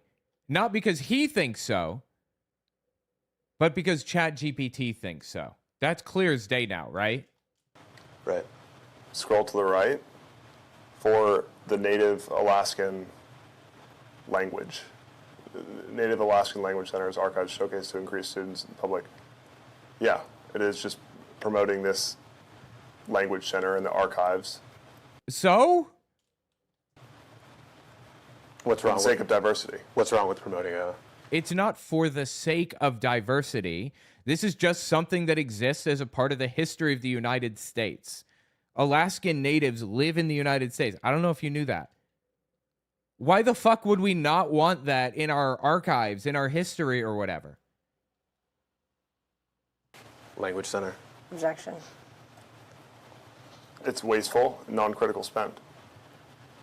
But do you have a DEI rationale there? Objection.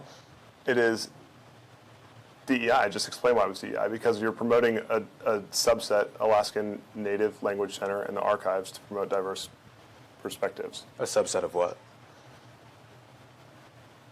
You said you're promoting a subset. What does that mean? A minority group. Okay, like Alaskan natives might be a minority group, but they're also a group from America, from the United States. They're from one of our states. How can you say that we shouldn't be learning about our history? He only wants white history told? We shouldn't have information about, like, the Inuit tribes or whatever? This is fucking wild. And of course, this was, as he said earlier, tagged by ChatGPT, not by him. So he's coming up with a post hoc rationalization for this. Okay, so a project that promotes a minority group would be conflicting with your interpretation of the EOs. Objection. Is that fair to say?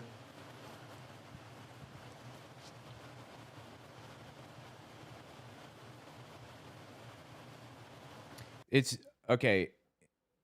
I'm not sure what the information is on this. Let me see if I can find. Hang on.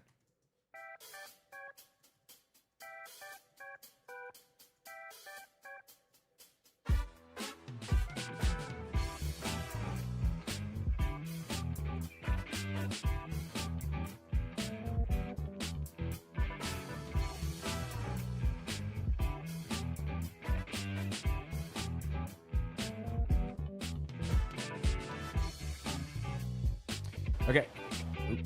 I actually have the hold on. I have which one is this?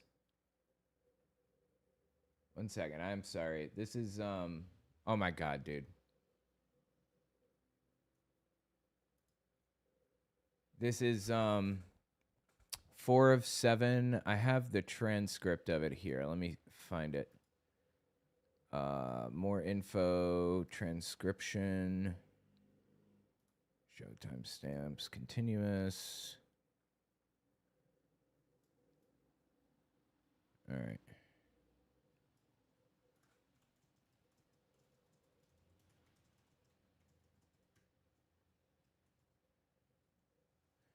Let me see if I can find info on it. Hold on. Okay, this is the Alaskan Language Center Exchange. The attorney gets him to admit that his rationale for flagging it as DEI was that it promotes a minority group, and then immediately asks him a subset of what? What's a majority culture? We haven't gotten to that point yet, I guess.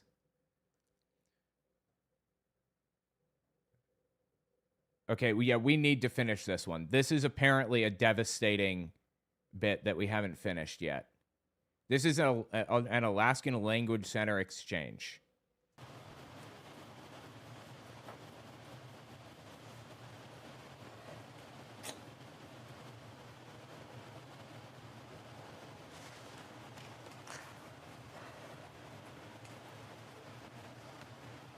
It's subjective. Subjective based on what? It's all based on the interpretation of each grant and the details of it. So Oh, sorry. you can't overgeneralize Yeah. a statement like that. You can't overgeneralize, he says. Okay. Your interpretation of the grants, It depends on the grant. based on your interpretation of those grants. Is that fair to say? Objection. through the lens of applying the EO's language. Right. But you ultimately decided how you would apply the EO's language to these grant descriptions, right?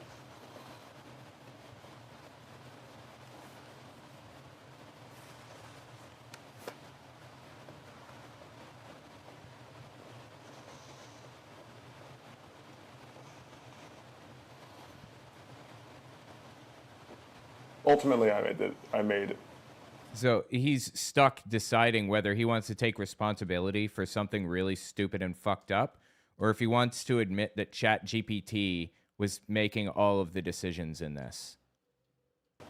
the effort to overlay the way that the EO was written. Oh, I love it when people cough into a microphone. It's like ASMR to me. It's just like my favorite thing ever. Please cough into the microphone louder for me. With the grant descriptions, and whether they conflicted or not is ultimately the decision for Adam and Mike. How did you deal with edge cases? Or let me take a step back. Were there ever descriptions that you said, this might be DEI, it might not? I don't really know. No, obviously, because he wasn't even looking at it. It was all ChatGPT, right? Or was it always clear?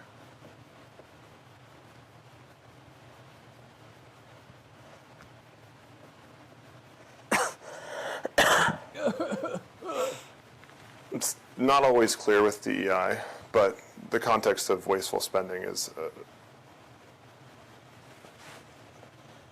a fairly clear. Wasteful spending as defined by ChatGPT, of course. Way to delineate. Right. Alaskan Native Language Studies. Just, God, dude, this whole fucking thing is insane. Wait till what To delineate the grants. Would you say that spending on DEI is innately wasteful? It depends.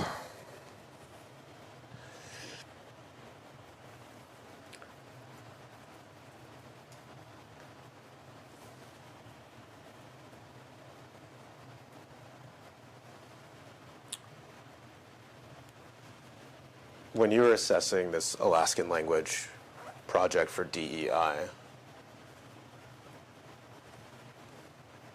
it was on the basis that it promoted a minority group. Is that fair? Objection. Is he just like repeating the question to himself over and over again silently? What is he doing? A minority culture, minority group. Okay. I suppose, so I guess what's a majority culture? Oh, shit. I'm not sure. Are you fucking kidding me? You've defined minority culture for us flawlessly this whole time, but you don't know what a majority culture is? Okay. Well, did you ever screen anything for majority cultures? In what context? In any fucking context. What do you think that means? I guess, what's a minority? Objection.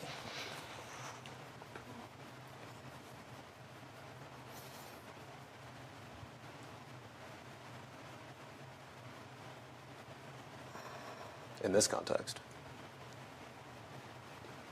Which context? Are you kidding me? He's got it. He can't be serious. This grant? Of you analyzing all of these grants for DEI or conflicts with the EOs? Fully depends on the grants. Okay. When you say it fully depends on the grant, is what you're saying that you would have to read the grant to determine, based on the system that you were applying, whether or not that grant was promoting DEI?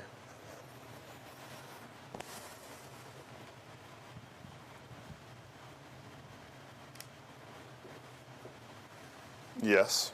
Okay. So,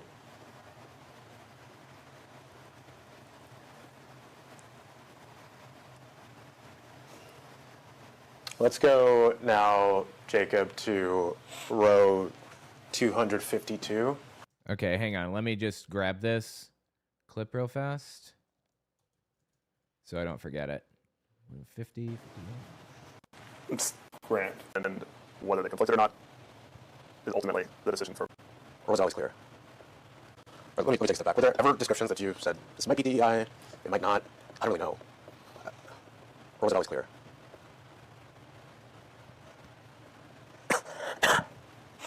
It's not always clear with DEI, but the context of wasteful spending is a fairly clear way to delineate, the grants. Would you say that spending on DEI is innately wasteful? It depends.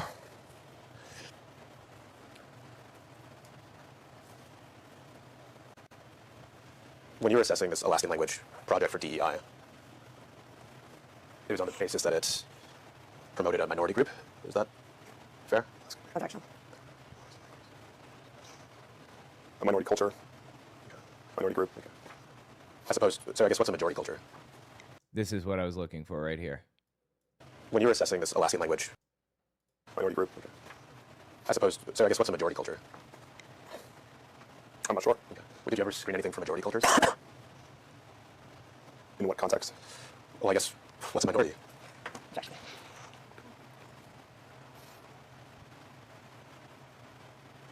In this context. In which context? This grant? How are you analyzing all of these grants for DEI or conflicts with the EOs? Fully depends on the grants. Okay. When you say fully depends on the grant, is what you're saying that you would have to read the grant to determine, based on the system that you were applying, whether or not that grant was promoting DEI? Okay, yeah, I'm going to grab this clip.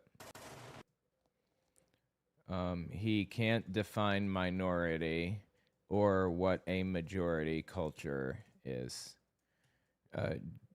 Justin Fox of DOGE. Let me just export that so I don't forget. This is wild, dude. This is absolutely fucking insane. I cannot believe that we're listening to this right now.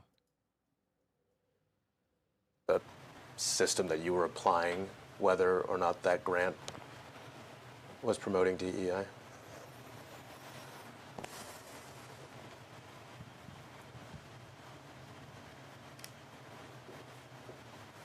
Yes.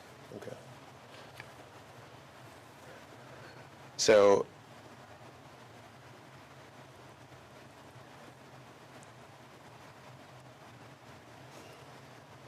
let's go now, Jacob, to row 252.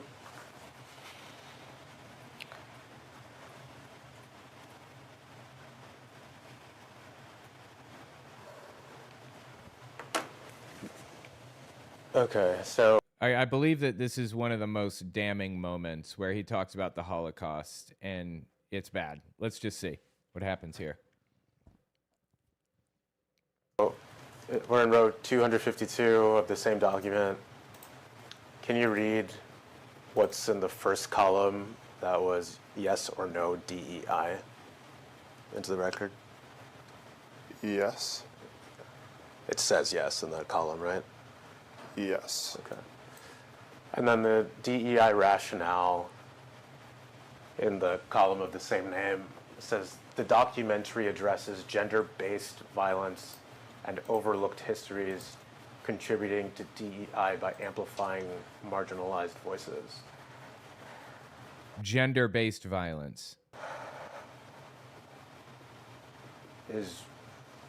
Did I read that correctly? Yes. Is gender-based violence DEI? Could I see the full grant description? Well, sure, but I guess that's a question that has nothing to do with what's in the next column. Just like, is gender-based Once again, you need to allow him to read the document. No, it's not about the document. The question is gender-based violence DEI? Because this guy decided that it is DEI, or ChatGPT decided it for him. Gender-based violence is DEI in ChatGPT's opinion, and he accepted that opinion. That's the issue at hand here. I'm asking him to answer. Dude, I need to pull this too. This is fucking wild. I'm stepping back just a bit. 5218. Is gender correctly? Yes. Is in the column of the same name, it says the documentary addresses gender-based violence Right here. Right here. and the DEI rationale in the. Pull this back. Yes. It says yes in the column. Right? It says yes in the column. Right? Yes. And then the DEI rationale. And then the DEI rationale in the column of the same name, it says the documentary addresses gender-based violence and overlooked histories contributing to DEI by amplifying marginalized voices. Is gender correctly? Yes. Is gender-based violence DEI? Can I see the full grant? Sure, but I guess that's a question that has nothing to do with what's next. Just like, is You gender-based got one time, you need to allow him to read the document. Well, that's the answer. No, he gets to read the entire exhibit. This is how the works. If he says he needs to see part of it, you need to let him see part Okay, of it. let me just speak clearly. So I'm sure you've been in cases where there are 100,000-page contracts that need to be submitted in full. I'm sure that you're not implying that every witness needs to read every page of the contract. I'm saying if he has to read something, you have to let him read it. And I'm trying to prevent him from doing it. I don't know why, but if he says to read it, let him read it. Right. Good. Yeah, I'll pull this. Is gender-based violence DEI? Justin Fox of DOGE is asked. All right, let's continue. DEI. Can I see the full grant description? Well, sure, but I guess that's a question that has nothing to do with what's in the next column. Just like, is You've gender-based got, is once gender? again, you need to allow him to read the document. Well, I'm asking him to answer your No, question. he gets to read the entire exhibit. This is He doesn't have to read the entire exhibit. The question isn't even about the exhibit. It's about a single line in the exhibit, which he read. Gender-based violence title. Is gender-based violence DEI? Was the question. how deceptions work. So if he says he needs to see part of it, you need to let him see part of it. Okay, counsel, just for the record, let me say this pretty clearly. So I'm sure you've been in cases where there are 100 or 1,000-page contracts that need to be submitted in full. I'm sure that you're not implying that every witness needs to read every page of a contract if they I'm saying if do he request asks it. to read something, Okay. you have to let him read it. And you're trying to prevent him from doing that. If it relates to the question, he can't ask to read the Constitution if the question is about gender-based violence. They're unrelated. I don't know why, but if he says to read it, let him read it. Right. Okay. Go ahead and read it, please. Which one was it, Jacob? Sorry. 252, right there. I can read it into the record. The grant description of column or row 252 says, production of My Underground Mother, a feature-length documentary that explores the untold story of Jewish women's slave labor during the Holocaust through a daughter's search for her late mother's past. Holy shit, dude. He deleted a documentary on Jewish Holocaust survivors and female slave labor.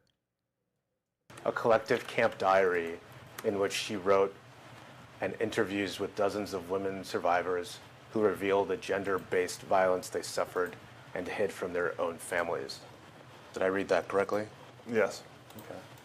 And then in that row or column, you say yes, DEI. Did you write the rationale in that column? Can you scroll over, Jacob? Or was it ChatGPT?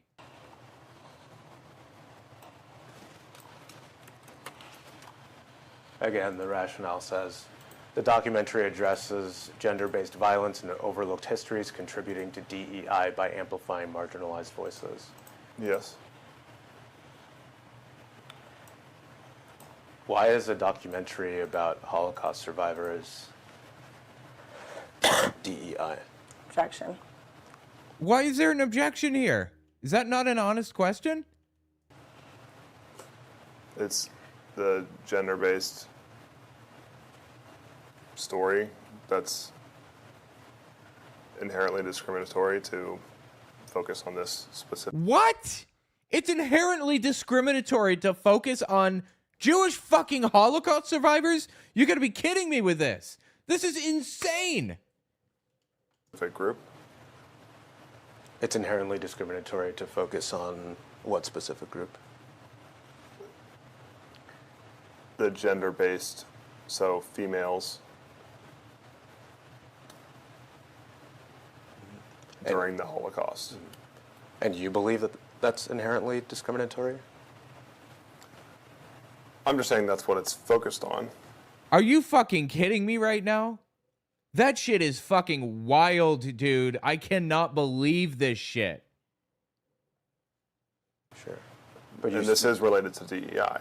right. But you just used the term inherently discriminatory. What did you mean by that? Dude, I gotta grab this. Hang on. Where is this? On. What specific group? Objection. Again, the rationale says the documentary addresses gender-based violence and overlooked histories contributing to DEI by amplifying marginalized voices. Yes. Why is a documentary about Holocaust survivors DEI? Objection. It's the gender-based story that's inherently discriminatory to focus on this specific group. It's inherently discriminatory to focus on what specific group? The gender-based, so females, during the Holocaust. And you believe that that's inherently discriminatory? I'm just saying that's what it's focused on. Sure. And this is related to DEI. Right. But you just used the term inherently discriminatory. What do you mean by that? It's focusing on DEI principles, gender being one of them. So a documentary that's about women would be DEI. Objection. Is that fair to say? No. Okay. So tell me why what I just said isn't DEI, but what you just said is DEI. Objection. It's a Jewish, specifically focused on Jewish cultures and amplifying the marginalized voices of the females in that culture. It's inherently related to DEI for those reasons. Okay. Because it's about Jewish culture. Plus, marginalized female voices during the Holocaust, gender-based violence. Okay. Is this, when we focus on a minority, is it your understanding that, the Jewish people fall into the category of a minority? Certainly a culture that could be described as minorities. Okay. So how did you go about determining what was a minority and what wasn't a minority? I'm sorry. I want to grab this whole thing. Let me just. Justin Fox of DOGE explains why he cut funding for a documentary on Jewish women in the Holocaust. It was DEI. Okay, now let's step back to here. This is where we were. What do you mean by that?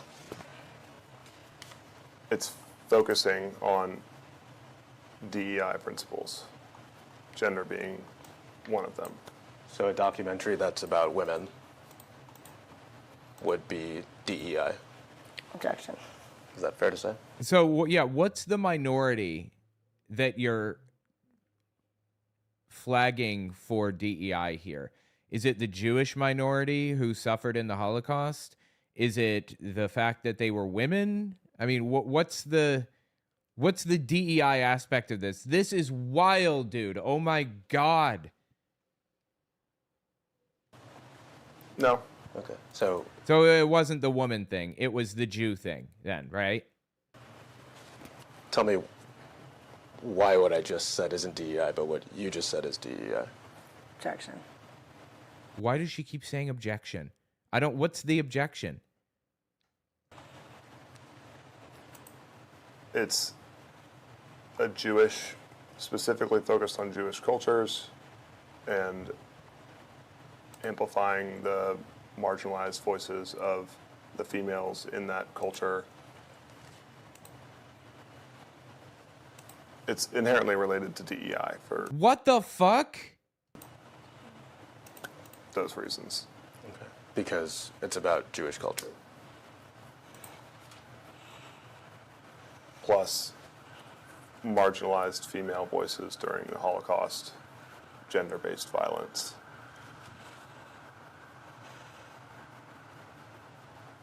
Okay. Is this when we focus on a minority? Is it your understanding that the Jewish people fall into the category of a minority?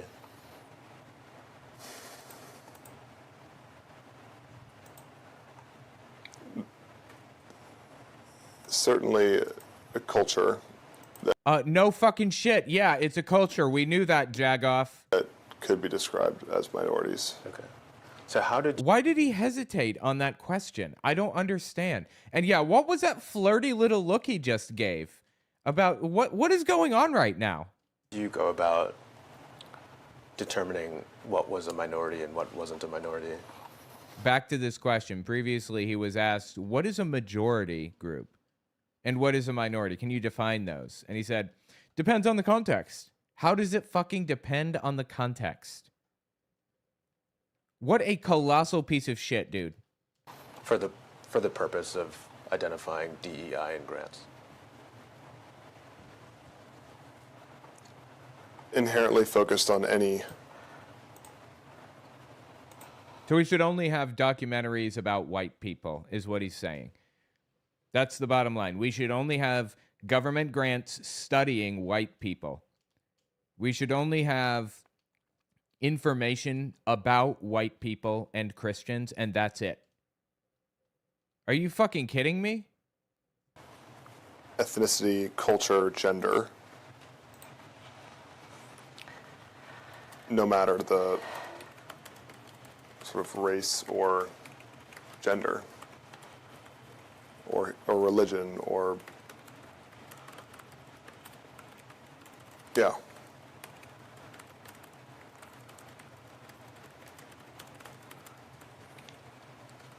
Okay.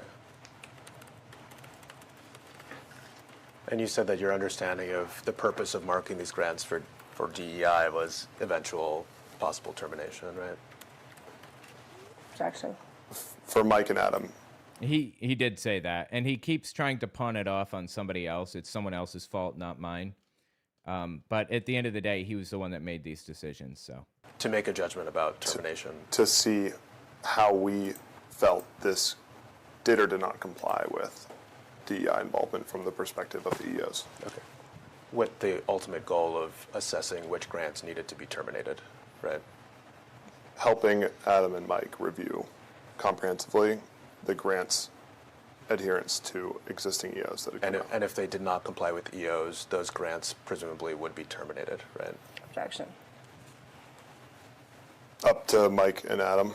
it was not up to Mike and Adam. Was it your understanding that the goal of this review was to understand which grants would be kept versus which grants would be terminated? Certainly to understand where they landed in the scope of, do they adhere to the EO or do they not? And if they didn't adhere to the EO, those are grants that would be more likely to be terminated. Is that fair to say? That's what the EO wanted, was to find savings in the buckets that they identified. Ultimately, Adam and Mike made that call. That's not true. I'm not asking who made the call. I'm asking for your understanding of what would happen to grants that were marked with DEI. Was it your understanding that these grants were being isolated as grants to terminate? He already answered this question in a previous part, and the answer was yes, they were going to be terminated.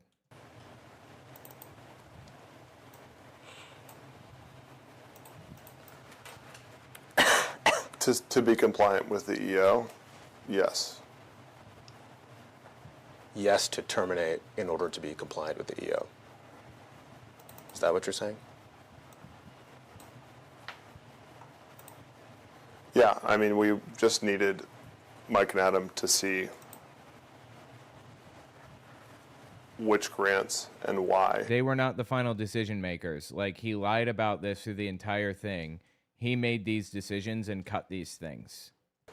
Related to DEI, and as you've said, ultimately the call was their judgment to make, but the intention is to find savings, redirect funds to America First Priorities, Garden for Heroes. DEI is one of the buckets we screen for, as well as wasteful spending. Yeah, I just want to be clear. You know we're going to be talking to several others at NEH as part of this lawsuit? Mm-hmm. Okay. And other people that are members of the DOGE teams that you've been discussing? Objection. Are you aware of that? Well, I guess to answer your previous question, I don't know who else you're interviewing from NEH, and I don't know anybody else outside of Nate. Okay. Do you know that we were going to talk to Mr. McDonald? I don't know. Objection. Okay, you don't know. We will be talking to Mr. McDonald. We'll be talking to Mr. Wolfson. We've already spoken So all the lies that he's just told are going to be blown wide open is the point here. with Nate, as you know. Do you think all of them would agree with your framing here that, strike that, would they think that part of this review was being done to tee grants up for termination? Objection. Who do you mean they? Mr. Wolfson, Mr. Kavanaugh, Mr. McDonald. I don't know. Did you discuss terminating grants that were related to DEI? Yes. Okay. Did you discuss terminating grants because they related to DEI? To align with the EO, yeah. Like, why is he even pretending? I don't understand what the point of pretending that these weren't going to be terminated was. Okay. And so when you mark, for instance, this grant about the Holocaust as DEI, was it your understanding that that would make it more likely that that grant would be terminated? Obviously.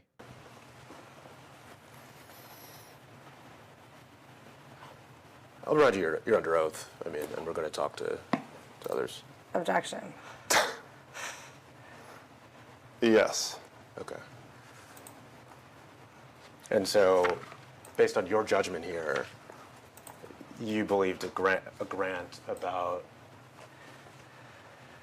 women during the Holocaust that were subject to gender-based violence, a documentary about that, should be shortlisted for termination at the NEH?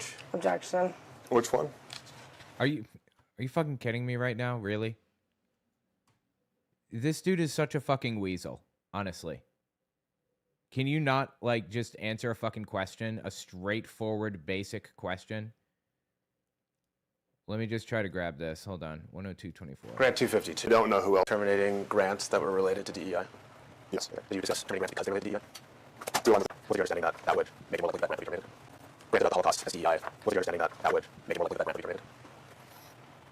Oh, no, you're oath. I mean, I'm going to talk to others. Objection. Yes. Okay. And so, based on your judgment here, you believe the grant about women during the Holocaust that were subject to gender-based violence, a documentary about that, should be shortlisted for termination at the NIH? Objection. Which one? Grant 252, the one we've been talking about. We were It's just, presenting it to Mike and Adam Doesn't answer. under the context of does this comply or does it not? And this is the rationale that we give for whether we believe it complied or not or related to DEI capacity. But the first column is yes or no. Yep. Okay. So you're saying yes, it has DEI, or no, it doesn't have DEI, and that's the very first column of the spreadsheet. Is that right? Yes. Okay. And you put yes in the first column with respect to this grant about the Holocaust. Is it your understanding that grants marked yes for DEI, Mr. McDonald and Ms. Wilson would view as more likely to terminate based on DEI grounds and EO grounds? We were helping them. So it's fair to assume that they would think that. Okay. Okay, I'm gonna grab that. Doge says he knew he shortlisted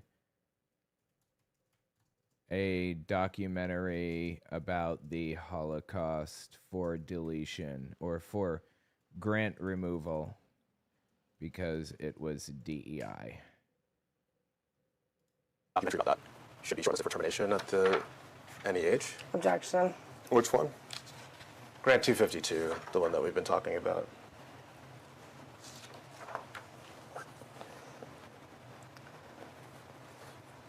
We were It's a yes or no. presenting it question. to Mike and Adam. He's desperate to pawn this off on somebody else. He was responsible for this decision. That doesn't answer my question. Under the context of does this comply or does this not? And this is the rationale that we give for whether we You mean the rationale ChatGPT gave? believe it complied or not or related to DEI in any capacity. Right. But the first column is yes or no. Yep. Okay. So you're saying yes, it has DEI, or no, it doesn't have DEI, and that's the very first column of the spreadsheet. Is that right? Yes. Okay. And you put yes in the first column with respect to this grant about the Holocaust. Is it your understanding that grants marked yes for DEI, Mr. McDonald and Mr. Wolfson would have viewed as more likely to terminate based on DEI grounds and EO grounds?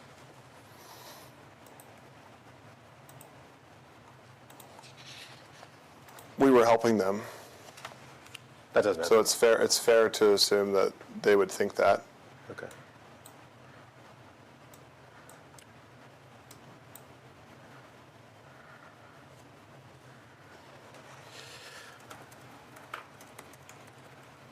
All right, let's go to, well, actually, I think we could go off the record for a moment. Sure. Take a 5-minute break, is that cool? Yeah, it looks like that's the end. That's wild, dude. Oh my God. I cannot believe he said that shit. Tell me what you think about it in the comments. Just absolutely vile shit. What do these people think government is for? Beyond confused with what they even think the role of government is at its basic level. Just can't be defense of the physical borders of the country, right? There is no cohesive ideology with these people. It is what they want it to be at any given moment. That's it. There is no cohesive ideology among nationalists generally. Anyway, that was crazy. Tell me what you think about it in the comments. All right, I'm going to get out of here. Appreciate you hanging out with me. It's been fun.